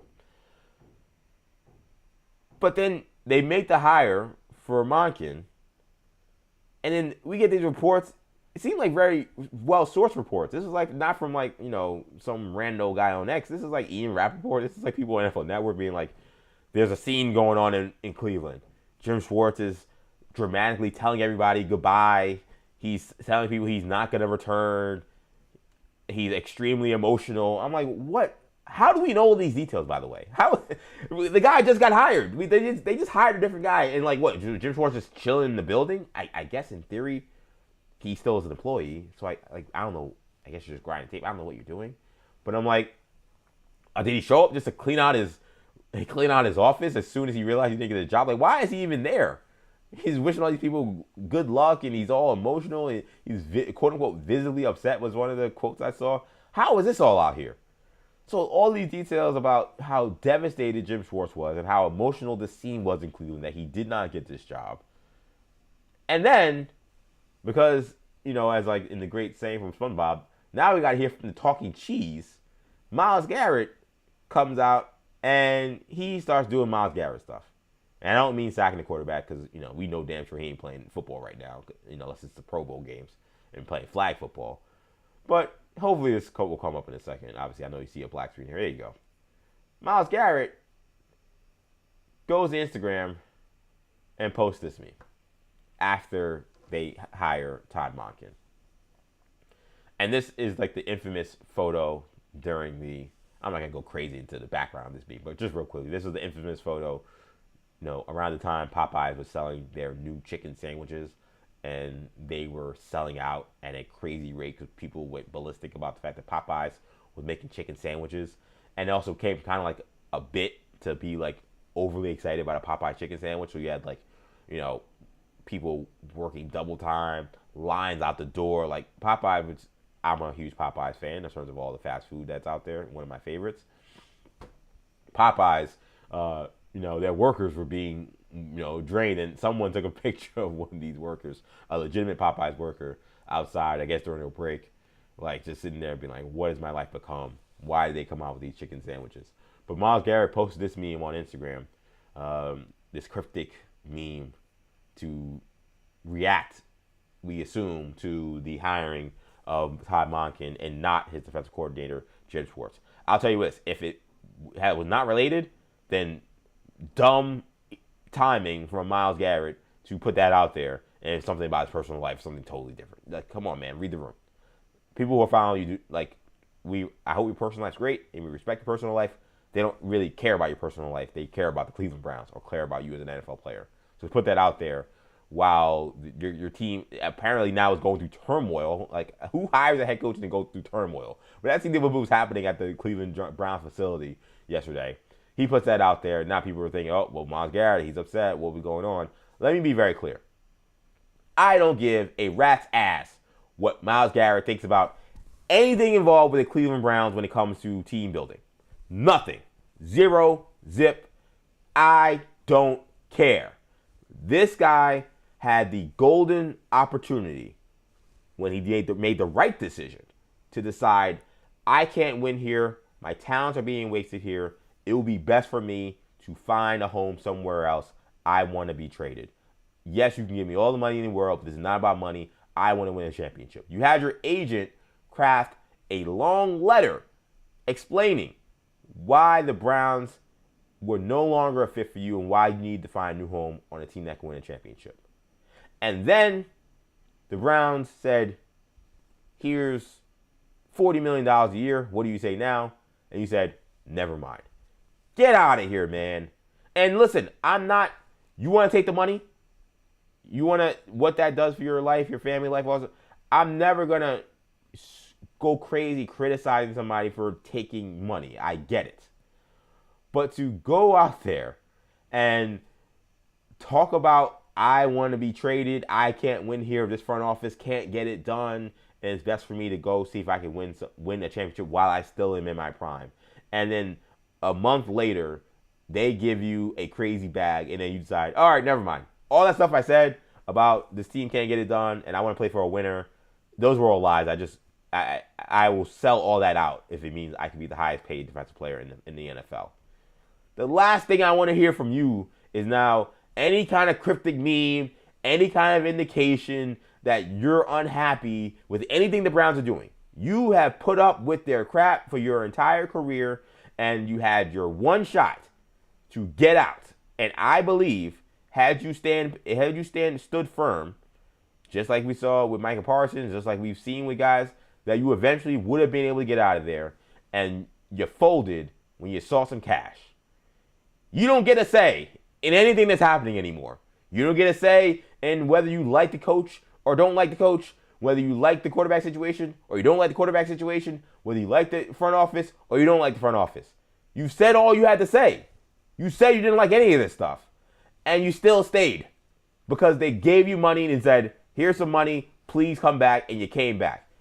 I don't want to hear anything about you talking about I'm the Popeyes worker who now has to overcome this another obstacle. The Cleveland Browns are an obstacle in itself. The whole thing is an obstacle. And you have signed up willingly and embraced this obstacle because you are extremely highly paid. And guess what? They probably should have to overpay you for you to stay there. But you are being handsomely paid. No more complaining. No more bitching and moaning. None of it. Done. Stop. Completely ridiculous thing for him to put on social media. That he wants to put anything cryptic out there about, oh, I'm not happy with this coaching search. You could have been gone, bro. You could have been playing. Maybe you were the missing piece the Bills were missing this year, and they could have went to the Super Bowl. Or one of these other teams that have been looking, the Eagles, they're missing piece that they could have repeated. All these teams that were salivating over you potentially becoming a guy that was available in the trade market, and they were willing to pay you. You would have got your money anyway. But you wanted to take the easy way out. You didn't want to make it messy. So the Browns gave you the money you wanted. You say, well, if they're giving me the money, what difference does it make? As Andrew Bynum infamously said, there's an ATM in every city. So what difference what team you play for? Garrett, I don't want to hear from you. You lost your privileges. You lost your principles. You lost any standing with me, or I think most NFL fans, and particularly Browns fans, in terms of your opinions on how dysfunctional your team is and the poor decision-making of your team is, when you admitted to all those things and then re-upped for the rest of your prime. That was insane. That was insane to do, to put that out there that I can't win here. This front office is a wasteland. I need to go to a team that's a championship team. They say, okay, here's $35 to $40 million. What do you think now? And you can change your mind. And now a year later, you're going back to the cryptic stuff. You're going back to, let me put stuff out there to make people know that I'm happy what's going on. Oh, come on, man. That was low. That was a bad moment for Myles Garrett yesterday. The last thing anybody wanted to hear was from the talking cheese, as we heard from, the famous quote from SpongeBob. I saw that. I'm like, wait, now the talking cheese is trying to lecture us? He's the talking cheese when it comes to anything involving the Cleveland Browns and team management. You talked about this and you made it public you wanted out because of this, and then you signed up long term because they gave you a bag. They gave you shut up money. That's what they did. Now they hired Todd Monken. Nobody wants to hear from you. You could have had a shot to play with a championship caliber team. We could have seen you. And maybe you got paid handsomely. Maybe not as much with Cleveland, but you would have got paid. You wanted to get paid the most. You want to secure that bag. That's what we want to hear from Myles Garrett. And for those, obviously, I'm on a live stream. If you're listening to this via podcast, I'm putting my finger to my mouth, doing the shh. We don't need to hear from the talking cheese. I'm sorry. Let's move on, man. So the New York Jets, yesterday they hired a defensive assistant from the Miami Dolphins, Brian Duker, as their defensive coordinator. He was their passing game coordinator. The amount of, by the way, new titles out in the NFL and just in football circles now, not only are there coordinators, defensive and offensive coordinators, there's also now run game coordinators and pass game coordinators. That was for offense, which I thought kind of made sense. But now there's I didn't know there was pass game coordinator for the defense. I'm everybody's getting the title now. But this guy, Brian Duker, is the new defense coordinator for the New York Jets. This will now pave the way for Aaron Glenn to now call plays moving forward. And this was the momentum that we started to see. There was a lot of expectation that Wink Martindale will become the Jets defensive coordinator, just given the reporting, and a lot of reporters were quite surprised when things started to shift in a different direction. It seemed like Aaron Glenn recently now has been more open to wanting to call plays, and that is not going to be a possibility because someone like Wink Martindale or a veteran defensive coordinator likely wouldn't want to come here and have Aaron Glenn calling the plays on Sunday. They're not here just for a title. They want to actually run a defense. Aaron Glenn has shifted gears and now said that he wants to call the plays. So Brian Duger comes in. He gets to be the defensive coordinator, but I don't want to say in name only because I don't know what he's doing week to week. Maybe he is doing a lot of the defensive strategy week to week, but he will not be calling the plays. It will be Aaron Glenn moving forward. So there's been a lot of weird stuff with this just off season. Like for a season that went terribly, but I think there was a lot of optimism just because of what happened with the trade with Quentin Williams getting traded and Sauce Gardner and all the draft capital that they got back in return because they made those trades. It feels like a lot of the momentum and optimism from that has really disappeared, in part because of what happened with the coaching situation, where they kept Ed Glenn, which was controversial, but understandable, I think. Even if you didn't think it was going to work out, still understandable because it's only 1 year. Then you go all these weeks and you fire everybody on the staff randomly, weeks and weeks after everybody's been looking for coaches. Then you fire your offensive coordinator. Again, weeks and weeks after people have been looking for offensive coordinators. And now here you are, you're still looking for a defensive coordinator. You finally hire a guy. You had some veteran names that were interested, or some interesting names that were interested. And you shift gears. Now you want to call the plays. So some of those names that we were excited about, potentially Jim Leonard, someone like, again, Wink Martindale, those guys no longer on the table because Aaron Glenn's not going to bring those guys in to be, again, people game playing during the week but not calling games. I've said this a bunch, and I'll say it again. I personally do not have an issue with Aaron Glenn deciding I want to go out. If I'm going to go out, I want to go out my own sword. I want to call the defense. I've called defenses before. I've been pretty good at it. And it seems very clear to me that this is kind of the end of the line for him. If he doesn't get it done this year, where there's massive improvement, he will not be the Jets coach next year. So if you're going to go out in your own sword, go out with what you've done, do what you know, totally get it. Because Glenn came in, wanted to be the CEO head coach. Turns out he's terrible at that. And I hope that he will be good at it, considering he seemed to take so much pride in it. The discipline, not making sure guys aren't getting penalties and taking care of that aspect of it. Game management, situational football. These are things he kept talking about that he really wanted to be on his P's and Q's about, and he wanted to hand the defense off to somebody else. He handed it off to Steve Wilks last year, and it went terribly. I think there are some roster issues. I think they have some issues in the secondary, but Steve Wilks, he did not produce a good defense at all, not even close. Even when the guys were healthy, they were not good on that side of the ball. So he was out. And now here they are, Glenn deciding, you want to call the plays? I have no problem. This is your last stand. Go out with what you know. I know you're a terrible CEO head coach. Maybe you're a good defensive-minded head coach. Maybe you are a good, I call the defensive scheme, but like I'm the head coach guy. That's fine. I'm okay with that. I just, again, the lack of conviction for a plan for what the Jets want to do is a part of this that really gives me pause. And I'm not saying, hey, if you go through a plan and you realize, hey, this plan's not a good plan, we should just go with it anyway because that's the plan we have. I'm not saying, oh, that's something you should always do and just it doesn't matter what you do, just do it anyway. I'm not saying that that's the case. If you realize, hey, this plan might be kind of dumb, like this plan might not work, you got to adjust.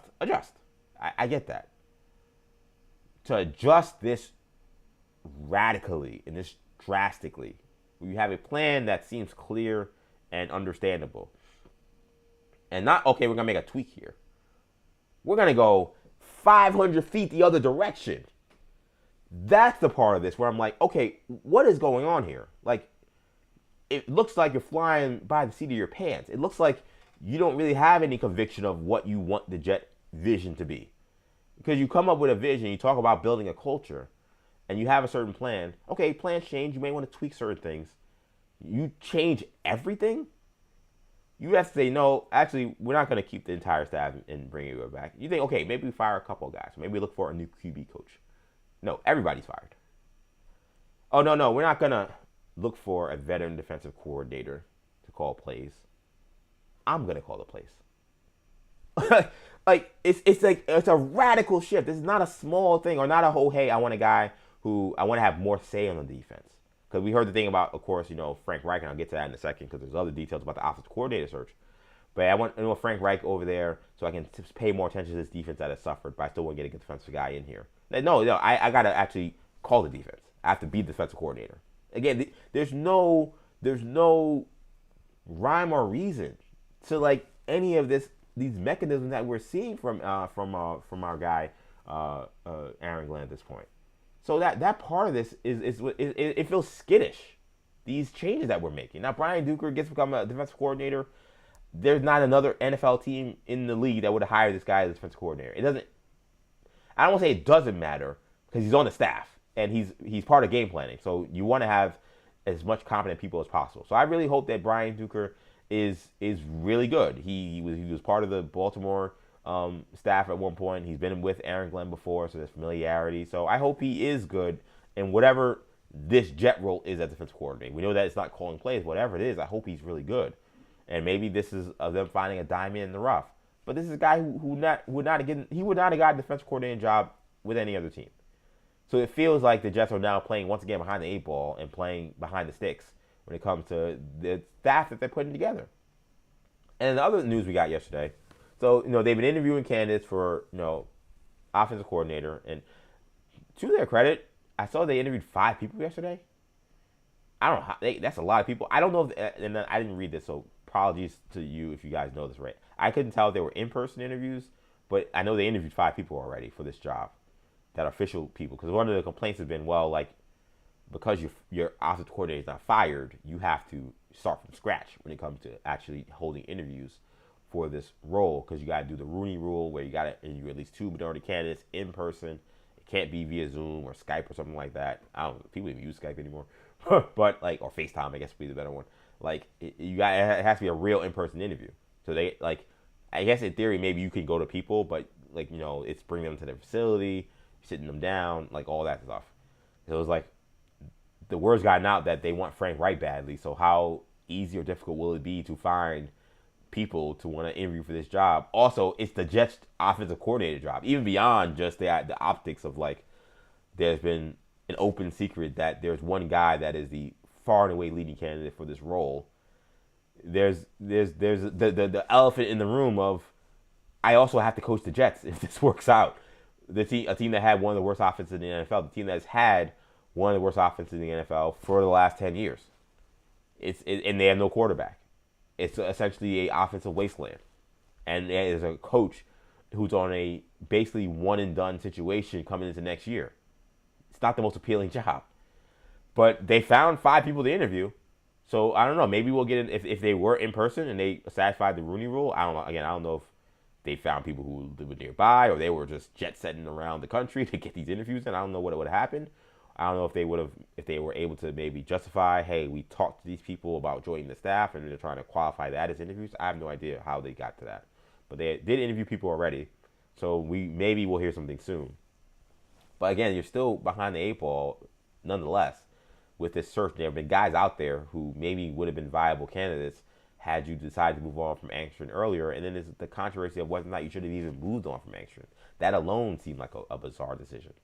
But then beyond all that, then you got the reporting yesterday that the Jets had actually reached out to John Gruden about becoming their offensive coordinator for this upcoming season. I don't know if this happened after, like, they decided that Frank Reich was their front runner or before, but John Gruden was contacted by the Jets about potentially joining their staff as their offensive coordinator.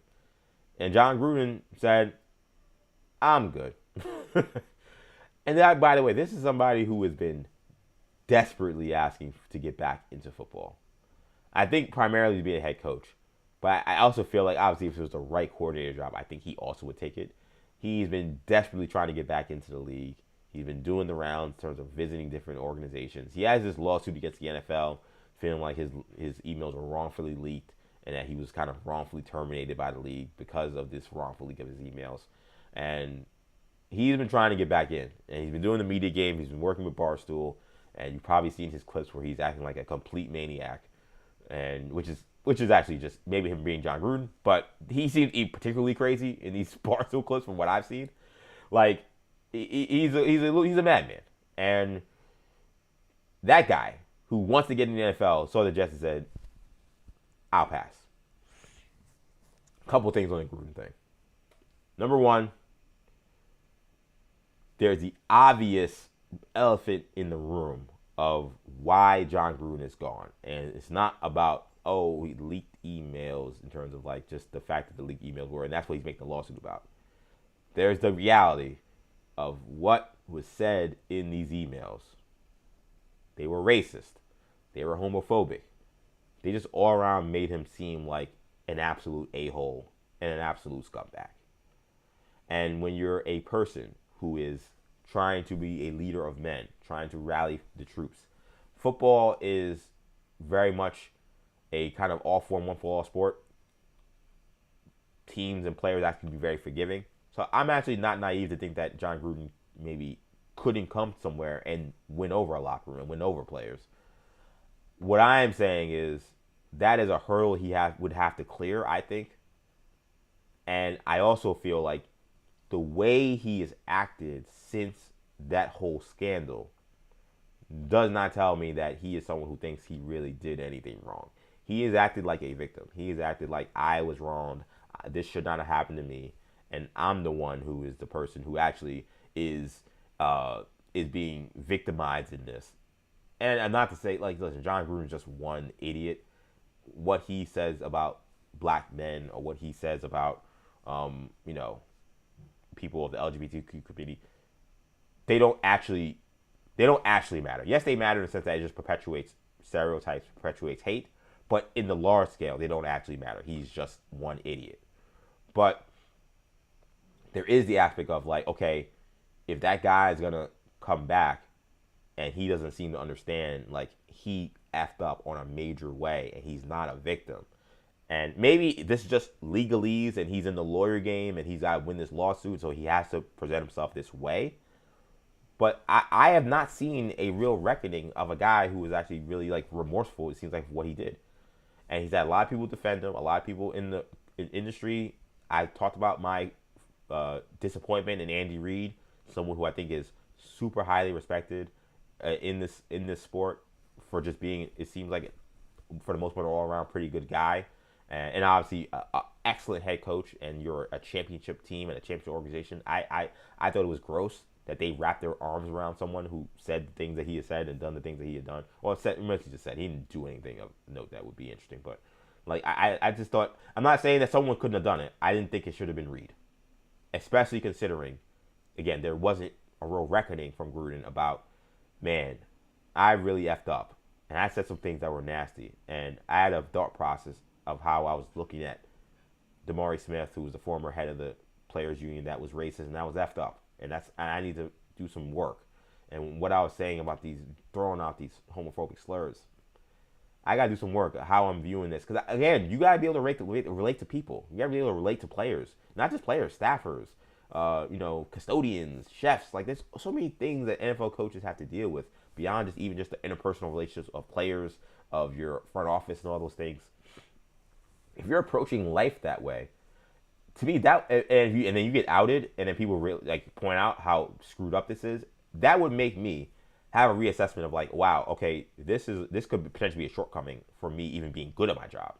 If I'm being this callous about how I'm viewing black men that I don't like, or a commissioner that I don't like, and I'm using this thing, and then now people know how I'm talking about these people and how that could affect people I may work with in the future. Because we can say, I know, and then shout out to, like, Lomas Brown, he came on Maggie Perloff, and he loves John Gruden, and he said that, like, listen, John Gruden has changed my life, and I think he's a good man. I think he deserves another opportunity. And I'm not here to like, denigrate someone else's experience with him at all. But again, I'm about actions. What are you after this happens? I am not one of those people who feel like you make a mistake and you should be just banished for the rest of your life. Now, I mean, some things, you murder somebody, in extreme violence. Yeah, there's some things where you need to go somewhere else and do something else for the rest of your life. But typically, you make a mistake, you have viewpoints that are antiquated or racist or whatever. And I'm not saying, oh, I want you to become like a progressive liberal. I'm not saying anything like that. I'm just saying in terms of like just things that just objectively say that's a little out there. That's a little ridiculous. You need to reassess kind of yourself. I want to see the actions that show that you actually are trying to do that work. And I haven't seen nothing from him. I see clips where he's yelling like a maniac and going crazy on Barstool at a place that has really kind of embraced his plight as like a plight, as like he is being victimized. This guy that should be in the NFL or should be coaching college football. Like they've treated him as someone who's been wronged. They've played in many ways, I think, to some of like the worst traits about how he's approached a lot of this. And that's not surprising, given like how just how the company is in general, and just how they move. I don't know if they've definitely helped John Gruden in terms of monetarily, but I don't know if they've really helped him in terms of just personal growth and actually helping him maybe be better for his next opportunity if he gets one. And it really does look like he actually may get one. I just look at this thing, man. I'm like, the Jets now want to bring this guy in. That was going to be the answer. And I guess in theory, you know, obviously, it's obvious, right? Aaron Glenn's a black head coach. So maybe they thought that would be something where Aaron Glenn wrapping his arms around John Gruden would kind of maybe help John Gruden in terms of acceptance with any guy on the team.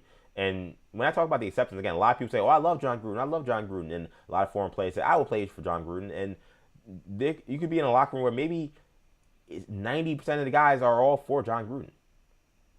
But football is a sport where you need everybody on the same page. It is why if teams are almost run like the military, where everything's regimented. Everything's about being in the same place at the same time and doing the same thing.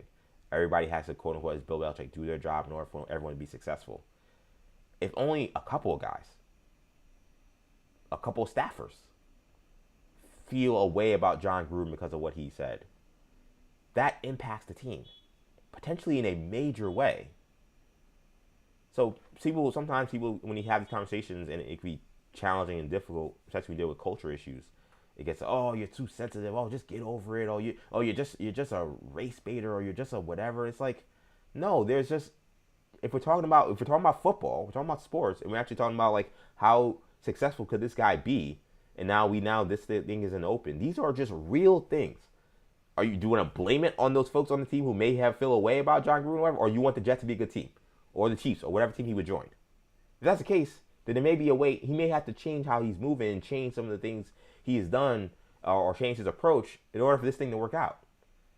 So the Gruden I've seen, I have no interest in as an offensive coordinator. That's just the personal aspect. There's also the football aspect. I've watched John Gruden coach football for the last time he was coaching for the Raiders, and go back to his last Bucs days. When was the last time this guy coached a good offense? It's been a little while now since John Gruden's even been in the NFL. It's been like the Raiders. I mean, you know, the Las Vegas Raiders, right? They've had, what, two? They're on their third coach now since John Gruden left. So obviously, and that could have been a short amount of time, but you think about John Gruden's career, he's coached now a long time, and he's been eating off that 2002 Buccaneers championship for a long time. A defensive team, by the way. Not a team that was beating teams, scoring 40 points a game. A defensive team. And we talk about the successes of him as a coach. In the last, I'm going to count this up real quick. 1, 2, 3, 4, 5, 6, 7, 8. Last 9 of his last 10 seasons as a head coach, he has one double-digit win season. One. 10 years of coaching in football. I'm going back to the last, this is not a short time I'm looking at. Looks like 6 years with the Tampa Bay Buccaneers. And 4 years, and then obviously, to be clear, 1 year with the Ravens was cut short. He got 5 mid-season. They were 3-2. I don't think they were headed to a double-digit season, but we don't know. So let's take that out. 8 of the last 9 years of full coaching. 1 double-digit win season. 1 as a head coach. 1.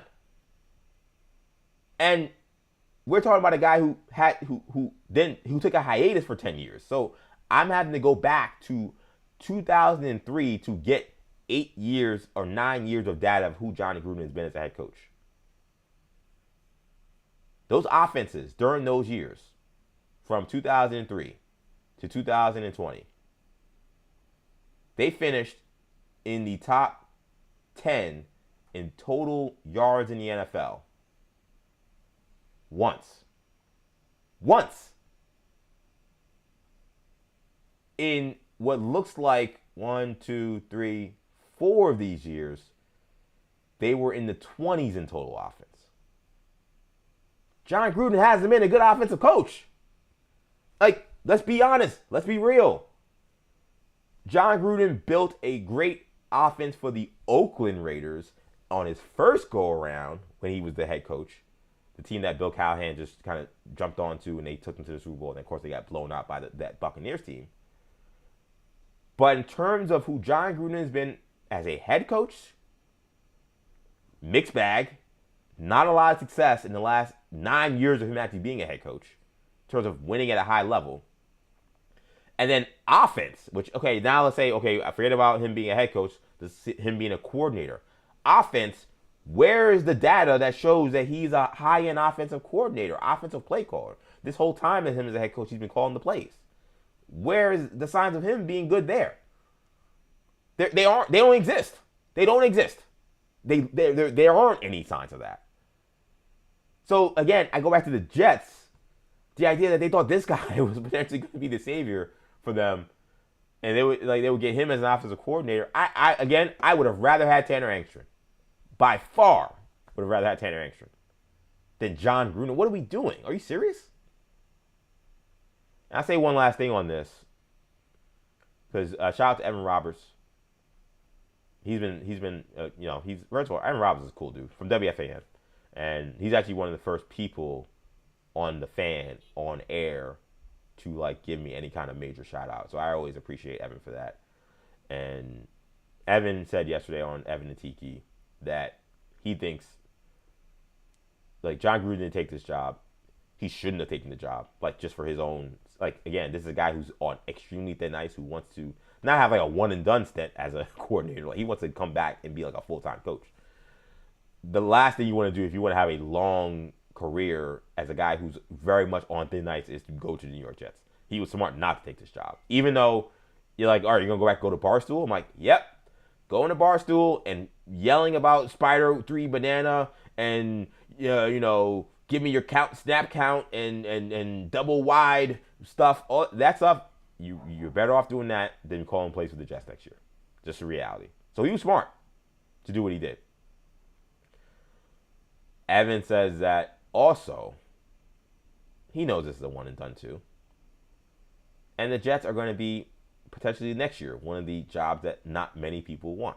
Now, we'll see. They have 2 picks in the first round this year, and they have 2 picks next year. So maybe actually they will look more appealing next year because they'll have maybe 2 young players that are really good this year and 2 picks coming next year. I have no idea. Maybe they'll have the number 1 pick in the draft. Like, we don't know what's going to happen. But it's the Jets. I think there's going to be a lot of people being like, I don't know about that. John Gruden, I think, definitely will be in play to maybe be the head coach for the Jets, assuming Aaron Glenn is a 2 and done technically, but this will be his last year as Jets head coach. I 1,000% think that he's going to be a part of this. Because Aaron Glenn is, whoever, we don't know who pushed this, to be clear. We know the Jets made this call.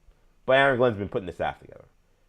If Aaron Glenn is saying, I want to bring John Gruden in as offensive coordinator, then we know he's getting that sign off from Woody Johnson.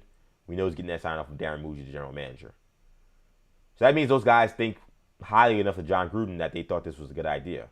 If they think that highly enough of a guy that's that radioactive to call plays and be their offensive coordinator, who's a Super Bowl winning head coach, I can talk about how mid he's been for a very long time, and that's just the reality. That's just his record. He is still John Gruden. He is still a celebrity. He is still a Super Bowl champion. Considering what the Jets will have at their disposal of candidates potentially next year, if they are looking for head coaches, given the mess that they have been, John Gruden will probably look appealing to this group. And I think that Evan, maybe he was the first guy I saw. I'm not saying nobody else saw it.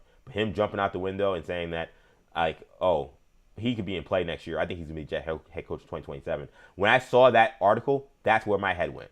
I was like, I didn't think of John Gruden as a potential guy that could be in the Jets mix. And now I'm thinking, well, I have, to be clear. I have. I don't want to say anything that I've heard just because I don't remember if they've said it publicly, so I don't want to jump out the window with something that someone said. But I've heard people say that the Jets have been interested in John Gruden, and his situation has kind of made them back off. I'll just only say that. And that's not something I'm hearing firsthand. It's something I heard from someone else who knows this kind of stuff. Again, I would say who said it, but I don't remember if they said it publicly, so I don't want to put them out there like that. But we know he's been in the orbit.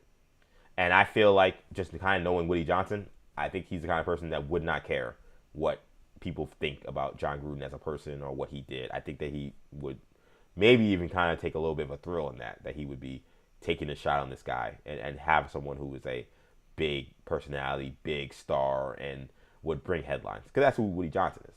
So, the Jets continue to be a mess, and we'll see what's going to happen. But like I said yesterday or 2 days ago, like, I'm out on Glenn. Call me when there's a new coach. That's the reality. When there's a new coach in here, I'll get back invested. Like, I'm going to watch the games. I'm going to be a fan. I'm going to be supportive. And I'm going to hope he does well. I'm not rooting for him to be fired.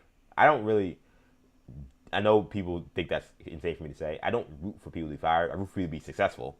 And if they don't, and then they have to go, then okay, yes, then we need to change this. But I hope that, like, I'm wrong, and I hope that, like, they win a lot of games, or things change, or they end up being right about this thing, and I'm wrong. And, like, Aaron Glenn ends up having a great plan, and this pivot was great. I'm just telling you, I think that's highly unlikely at this point.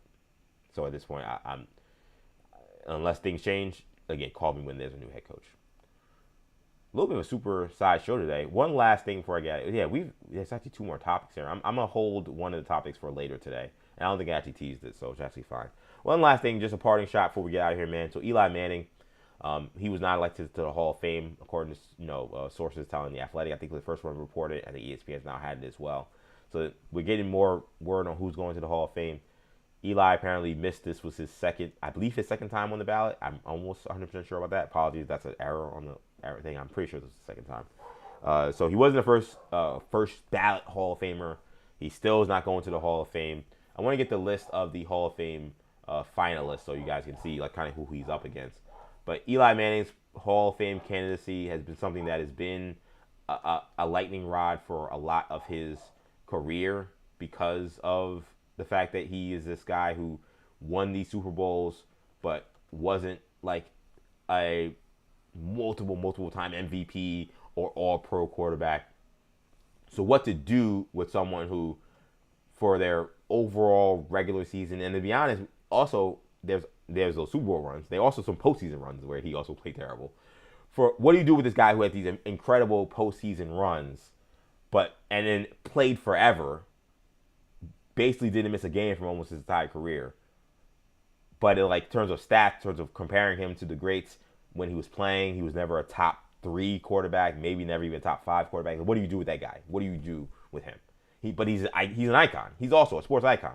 Definitely a New York icon. But I would argue he's a sports icon. He's from an iconic family. He won 2 high-profile Super Bowls, and he's on Monday Night Football. Like, he's kind of a national treasure. What do you do with this guy when there's other guys who are better players than him, but aren't nearly as famous? It's been a good question. It's been one that I don't think anyone's been able to really truly understand and figure out. I will say this: Eli Manning is a Hall of Famer. That, I think, is kind of just obvious. He's gonna get there. I don't think it's a tragedy that he is still not in. I know there are folks who will be furious that he is not in and feel like, how at this point is he still not getting to the Hall of Fame?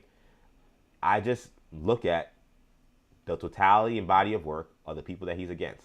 And that's what we're doing every time we do this exercise. I don't know how many of these guys got in, but there are guys on this list who have waited longer, who have been better players individually, that I just think is fair to look at them and say, if I'm putting a vote in and I can't vote in everybody, I'm putting these guys ahead of them. This is the list that is here. You had Tackle, Willie Anderson, Drew Brees, Jari Evans, guard, Larry Fitzgerald, Frank Gore, Torrey Holt, Luke Kuechly, Eli, of course, Terrell Suggs, Adam Vinatieri, Reggie Wayne, Kevin Williams, Jason Witten, Darren Woodson, and Marshall Yanda. There are multiple guys that are obviously better players than Eli Manning. Drew Brees is obviously better than Eli Manning. Larry Fitzgerald is obviously better than Eli Manning.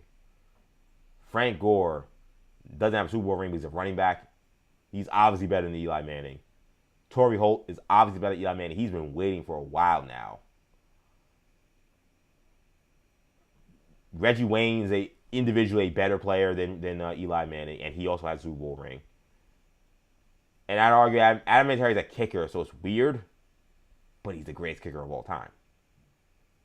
So again, if I can't vote everybody in, and I'm looking at these guys, it's hard to understand exactly what all the requirements are, but you see these guys, and I'm like, you guys are really upset that Drew Brees isn't getting over Eli Manning? I'm sorry, do you guys have eyes? Did you watch football when I was watching football? Drew Brees was obviously better than Eli Manning. You're upset that Larry Fitzgerald's getting in, not Eli Manning? Larry Fitzgerald's one of the greatest receivers of all time. Frank Gore, I think, is in the top, 5 all-time rushing? It is an embarrassment that Torrey Holt is still not in the Hall of Fame, by the way. What they do to receivers is a damn disgrace. And this guy also is a Super Bowl champion. I have no idea why he's not in the Hall of Fame. Adam Vinatieri's the biggest kicks of all time. I just look at this, and to me, I've seen other superstar players, star players, have to wait their turn. It's been weird to me that there's been this push that Eli Manning should not have to wait at all, and I'm like, why? He won 2 Super Bowls. Okay, there are a lot of guys that have won multiple championships that have had to wait.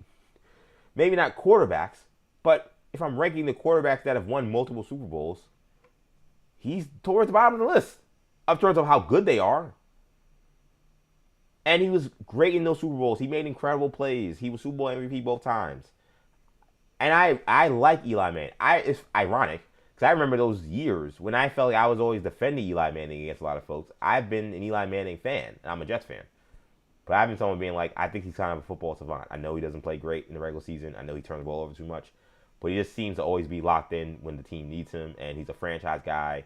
And the fact that he's been able to wear the pressure of being the number 1 pick and Peyton's brother and from the Manning family and doing it in New York, I think has elevated him correctly to the icon status that he has. I think he's earned that.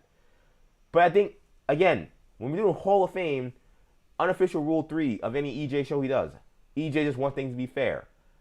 I don't want to judge, he was in New York and his brother and the pressure. I don't want that to be the end-all, be-all for why I'm pushing him ahead of guys that he just was not as good as.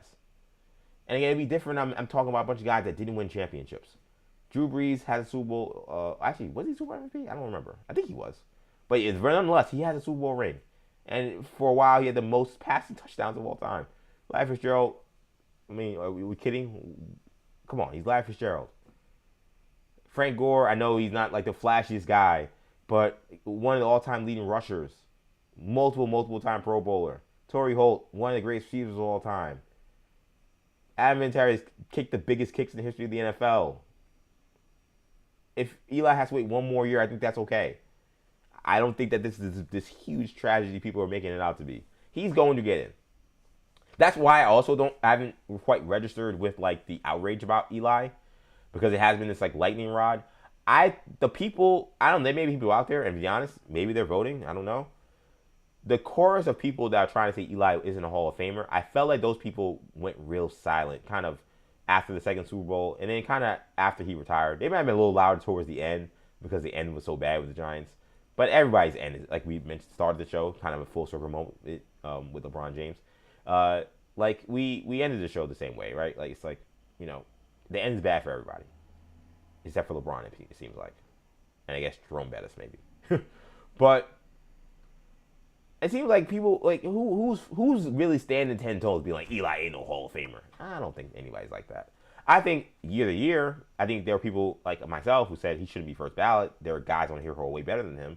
There are guys that I'd say today, I'm looking at the guys on the list now that are the modern era finalists, and I'm like, I don't know how many guys he's putting in, but I see at least 5 guys I put in ahead of him. He'll get his chance. He just retired. Not just retired, but he just became eligible. Like, give him a couple of runs at this. He's going to get in fine. I don't think there's this large course of people who want to keep him out. He is super plugged in. He's got all the politicking game behind him. So he's going to get in. He's got enough support. I think it's just been a year-to-year thing. I think people are actually respectfully and actually looking at his career and being like, let's be honest. This guy was a 500 quarterback for his entire career. He's a Hall of Famer because of what he did in those playoff runs, and we're going to put him in. But let's be honest about his career, and when we're judging him against some guys who are not as famous as him, but have been better individual players, and this is an individual achievement. This is not a team achievement. We got to be fair with that. And I have no problem being fair with that. I got love for Eli Manning, and he's going to get in fine. Maybe it's next year. Maybe it's the year after that. But the fact that he's not a Hall of Famer, you're telling me, but like, oh, he should be a Hall of Famer. All right, over Larry Fitzgerald? Over Drew Brees? Over Torrey Holt? Get out of here. You know he's not as good as those guys. You know he's not as good as those guys. He had amazing moments. And I'm not saying he's not a Hall of Famer. You don't believe he's better than Drew Brees or Larry Fitzgerald or Torrey Holt. There's no way you believe that. You're lying to yourself if you believe that. So we'll see who ends up being the people who made it. But assuming it's those names, because those guys seem like Larry Fitzgerald, I don't know, Torrey, I don't know how he's still not there. Larry Fitzgerald and Drew Brees seem like walk-in locks. You're telling me he's in that class? He was never in that class. No one's ever considered him to be anywhere near as good as Drew Brees or as good as Larry Fitzgerald, even though they play different positions. So what are we doing here? Reggie Wayne is, again, was one of the best receivers of his generation. Like, there's no debate about Reggie Wayne and how good he was. And he's been waiting for a while. Again, these other guys on here that have been waiting. It's not like they're like, oh, this is 1 year, and I'm like, there are guys who, like Reggie Wayne, Torrey Holt has been waiting now for 11 years. It's madness that he's not in. It would be ridiculous to put Eli Manning in a 500 quarterback over a guy who was part of one of the greatest offenses of all time, who then, after all those guys left, still was putting up record-breaking numbers with the Rams. It'd be laughable to put him ahead of Larry Fitzgerald and Drew Brees. Adrian Terrell's been waiting 15 years. I know he's a kicker, but, all right, 15 years at this point? Oh, no, it's not 15, my bad. He's only been waiting 2. I was looking at the years of the Patriots. So he's at a short wait, too. But I'm just saying, like, there are guys here who've been waiting a long time. Like, I think we could look at this and say, okay, Eli, you'll get your moment. There are some guys that are gonna get out of this pool that we won't have to worry about, and we'll get you back up there. He's gonna get in. Just everybody relax. It'll be fine. I've gone super long. I know I got a Reggie Miller, Derrick Rose story to tell, similar to the Tyrese Halliburton thing. This time I won't forget to say it. I'll just say we'll get to it in night 14. But I want to thank you guys for checking out. Man, this is I did not expect this to be a 2-hour, 12-minute stream. This might be the longest stream I've done so far. Maybe it's a little bit of a give back to you guys who maybe got a shorter one yesterday or were late to the stream. I started early. I started 5 p.m. yesterday. So it wasn't planned to be a 22-hour, 12-minute stream, but I'm hoping you guys enjoyed it and it wasn't a drag. And again, I appreciate that you're able to rock with me during this 40 days. I want to shout out my guy CP the Franchise. I mentioned how I saw him on the subway randomly during this 40 days 40 run stretch. He was going to the Fan. Big fan of him and all the work he's done, and happy that he was in the stream for a little bit. Hey, open invitation, man. Like I said, I'd love to get you on the stream. That'd be a lot of fun. So just some other comments before we get out of here real quick. Bob Custer saying John Gruden acts like a crazed fan nowadays. Yeah, it's obviously like I think it's an act. It is John Gruden, but it seems like it's obviously like an act. But it's so unserious considering the seriousness of why he's gone and how much he's taken, at least the very least, the seriousness of him wanting to be back. That he is funny. He's legitimately funny. So I don't want to say it rubs me the wrong way, but it does when I think of the totality of it. All right, now he wants to be an NFL coach. I'm like, well, what have you done since to at the very least try to have some kind of reckoning with what's happened? And it seems like you've either complained about how you're a victim or you've been a maniac on television or digital. It doesn't necessarily tell me there's been much personal growth there. So I don't quite get it. He also says, Gruden is an average coach. He's a great salesman. I do agree with that too. Gruden, he's very smart in terms of how he's marketed himself. as just a figure in football and in American sports pop culture, which is why that like those emails like he did it to himself, but they effed up the rest of his career because he is someone who, even if that Raider thing went how it looked like it was going, it wasn't going well. If that Raider thing continues to go not well, he could have easily went back to television, still been beloved. I'm someone who I always say I think John Gruden doesn't get enough credit for how good he was during the Monday night broadcast. Like, I know people say, oh, he says nonsense. Yeah, there was a lot of nonsense. There also was some really good breaking down football with him too. And he took the job really seriously, and he was prepared. And I miss him on the broadcast. I don't know if I want to see him now, given all the things we know. But just what he was before he became the Las Vegas Raider coach, I miss that guy. He was great television, and especially when we got the likes of Tony Romo out here. Which again, America, people are starting. It's not my bandwagon. Other people have started it, but I've jumped on it. We got to do something about Tony Romo. Just saying. Anyway, other things we have here. Let me just close this little throw real quick. My guy Ariel, so horrible. He's really upset about the fact that Eli Manning not making it to the Hall of Fame, 2-time MVP. He will get there. He will get there. My thing is not to just look at him in a vacuum and say he missed the Hall of Fame. That's an outrage. I go to who are the people he's being voted against with. And I look at this list and I'm like, it's very clear why he wasn't. It's not like he's like, it's like a canyon between these guys. There are guys I didn't mention who I think are good players. Who like some of the guys that were finalists. Like I told you again, the guys that were obvious to me, like Frank Gore, Drew Brees, Larry Fitzgerald, and Torrey Holt are just obviously better players. That to me is not even a conversation. But when you go to the likes of the Luke Kuechly, who has a good case, there are a bunch of guys on there who have good cases to be Hall of Famers, who are kind of maybe in Eli's class, kind of great players. These guys different though, like they didn't win a championship, but they were star players, dominant players for their career. Jason Witten is on that list. I think Jason Witten is a Hall of Famer as well. But those are guys that I can see Eli getting over those guys because of who Eli Manning is. He'll get in there. I just don't think that it's like a rush to get him in.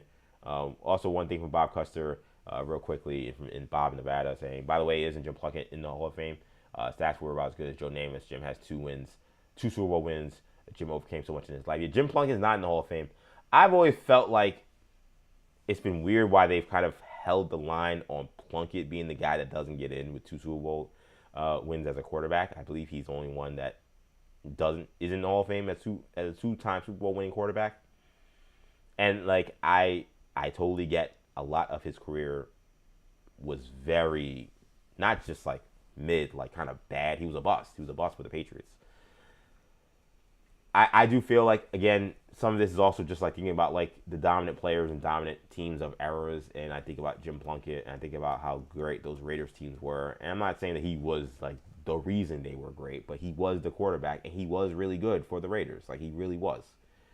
I don't think it was like a crazy tragedy to put him in the Hall of Fame, and I'm surprised they've kind of stood so steadfast in him being the guy that they'll put in.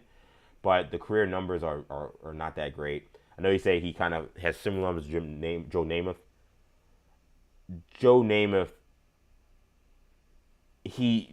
we might not have the NFL the way it is if it wasn't for Joe Namath.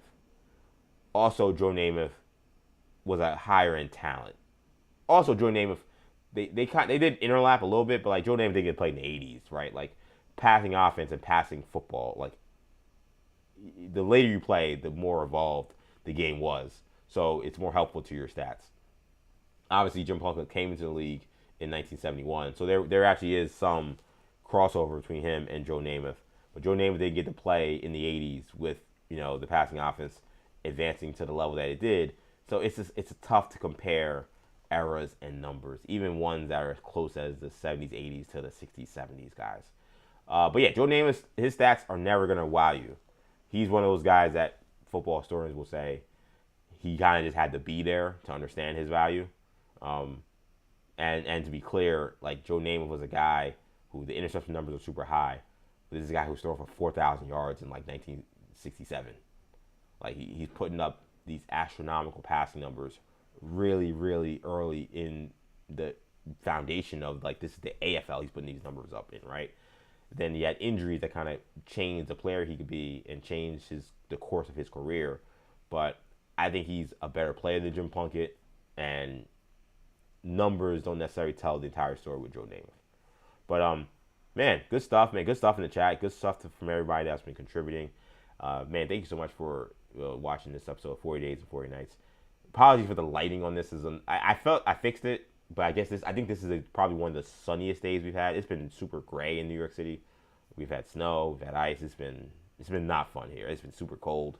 So I adjusted my exposure light on the lighting, and actually it was fine. It looked like I had the right thing, but like today I think the sun is beaming. So I'm a little overexposed. I'll make that adjustment.